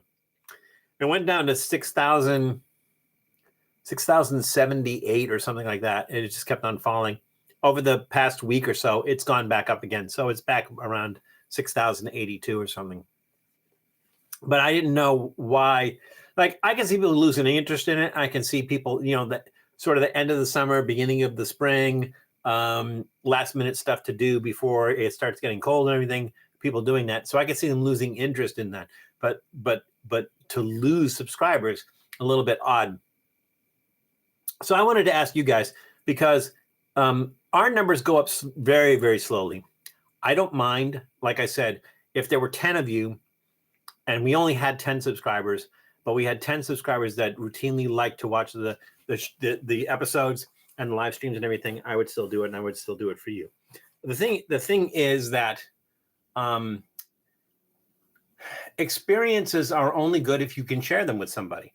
And that's always been my attitude, is like, I don't want to stick anything in anybody's face, but I think what good is an amazing or interesting or unique experience if you can't share it with other people. You know, you don't take those experiences with you. So you know, I want to share them with other people. And like I said, if it's just a handful of people, I will do that. I am not into trying to act like an influencer. I am not going to charge people to go into their restaurant and do a review of their restaurant and give them a favorable review, even if they don't deserve a favorable review, knowing that they're going to give me their best because they know that I'm going to be giving them a favorable review. I would rather just go in there and be honest and be able to tell you it wasn't that good, or it was great, or whatever. My attitude is, if I go into some place that's terrible and everything, most likely, unless it was spectacularly terrible in a funny way, you're probably never going to see a video for that. So there's probably been all kinds of places that I've actually been that I just thought was not good, but was not good in a really mundane way, and so there was no reason to bring it to you and everything. But I will continue to do that. Again, I'm not an influencer. I am not a content creator. I am not. I don't do this for money. I don't do this to try to be famous or whatever. You're not going to start to see my Trippy Food branded food in the supermarket that's just basically, some crappy frozen pizza with my name or picture slapped on it. So that's not going to happen. But as long as I still have breath within me, I am going to share my experiences with you and hope that you enjoy that and we can share that together. So that's kind of what we do. YouTube sometimes flushes fake accounts. It changes the sub count a bit. Yeah, I guess so. Yeah, every once in a while. So we just had a little bit of dip. We're back up again. I'm not really worried about it. I tried some of the things. Keep going, Val. Okay, Miguel. I don't really try a number of things. The cheese buldak was tasty. I thought the cheese buldak was interesting. The buldak, the actual buldak, that was life-changing. And I was really disappointed that I haven't been able to find a place that does that now. But I will continue to do that. And as long as you guys enjoy it, that's the important thing, is that, our community right here on my screens right there, that our community, that you guys enjoy that, and you guys come back all the time, and you guys really like the videos and everything. So I will continue to do that for you. So, and in addition, we do have like Old Guy in Colorado and his other channel, the Old Guy Radio Players, Janice Yamanaka, Nashies, all great channels. I wouldn't just say that. I wouldn't just say they were great channels just so you go out there. I honestly think they're great channels, and I enjoy their content, and that's why I think you would too. So definitely check those channels. If you have not checked those channels out, definitely check those channels out. If you're not sure who they are, who we recommend, go to the main YouTube page, scroll down to featured channels. They're all in there. And when you do go out there and you like them, which we think you will, then be sure to subscribe to their channels. Be sure to like the videos. Be sure to leave comments on because it helps them out. And if you've been enjoying us for years or months or days, or you just found us recently and you enjoy us, then do likewise, because it helps us out too, and it doesn't hurt. It's painless, and you never even feel the little sting there. So I do. Carl, wait. I enjoyed the French dip sandwich video. Not again with the chicken. I'm not sure what the chicken thing is. Joy shared double is pain shared is halved. Yeah, exactly. I agree with you. Janice, are you saying that you enjoyed the Hakarl episode? I enjoyed doing the Hakarl episode. It was very challenging. I didn't enjoy afterwards, after when Claudia got back and the house smelled like Hakarl for 2 weeks.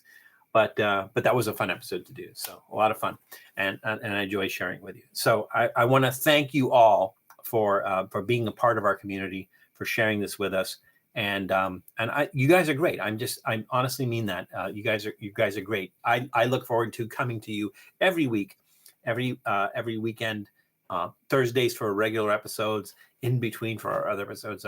I just enjoy spending time with you guys, and I hope that you likewise enjoy spending time with us. So thank you all so much. So we have another week ahead coming up. Hope you guys have a great week. I hope you are able to dodge all the challenges that come before you. You can be the Trippy PR on that one, Janice. Yeah, we should have her do PR. I have my love to get to share them with you and my kiddos now. Yeah, agreed, Jules. Like last weekend, right? We had a lot of fun last weekend, even this weekend. So thank you all. Just remember that it's crazy out there when you're out there this week. Just remember that's crazy. It's crazy everywhere, but it's crazy out there. So just be careful. Take care of yourselves. Take care of others, and we'll see you soon. Bye, everybody. Have a great week, and we'll see you next week.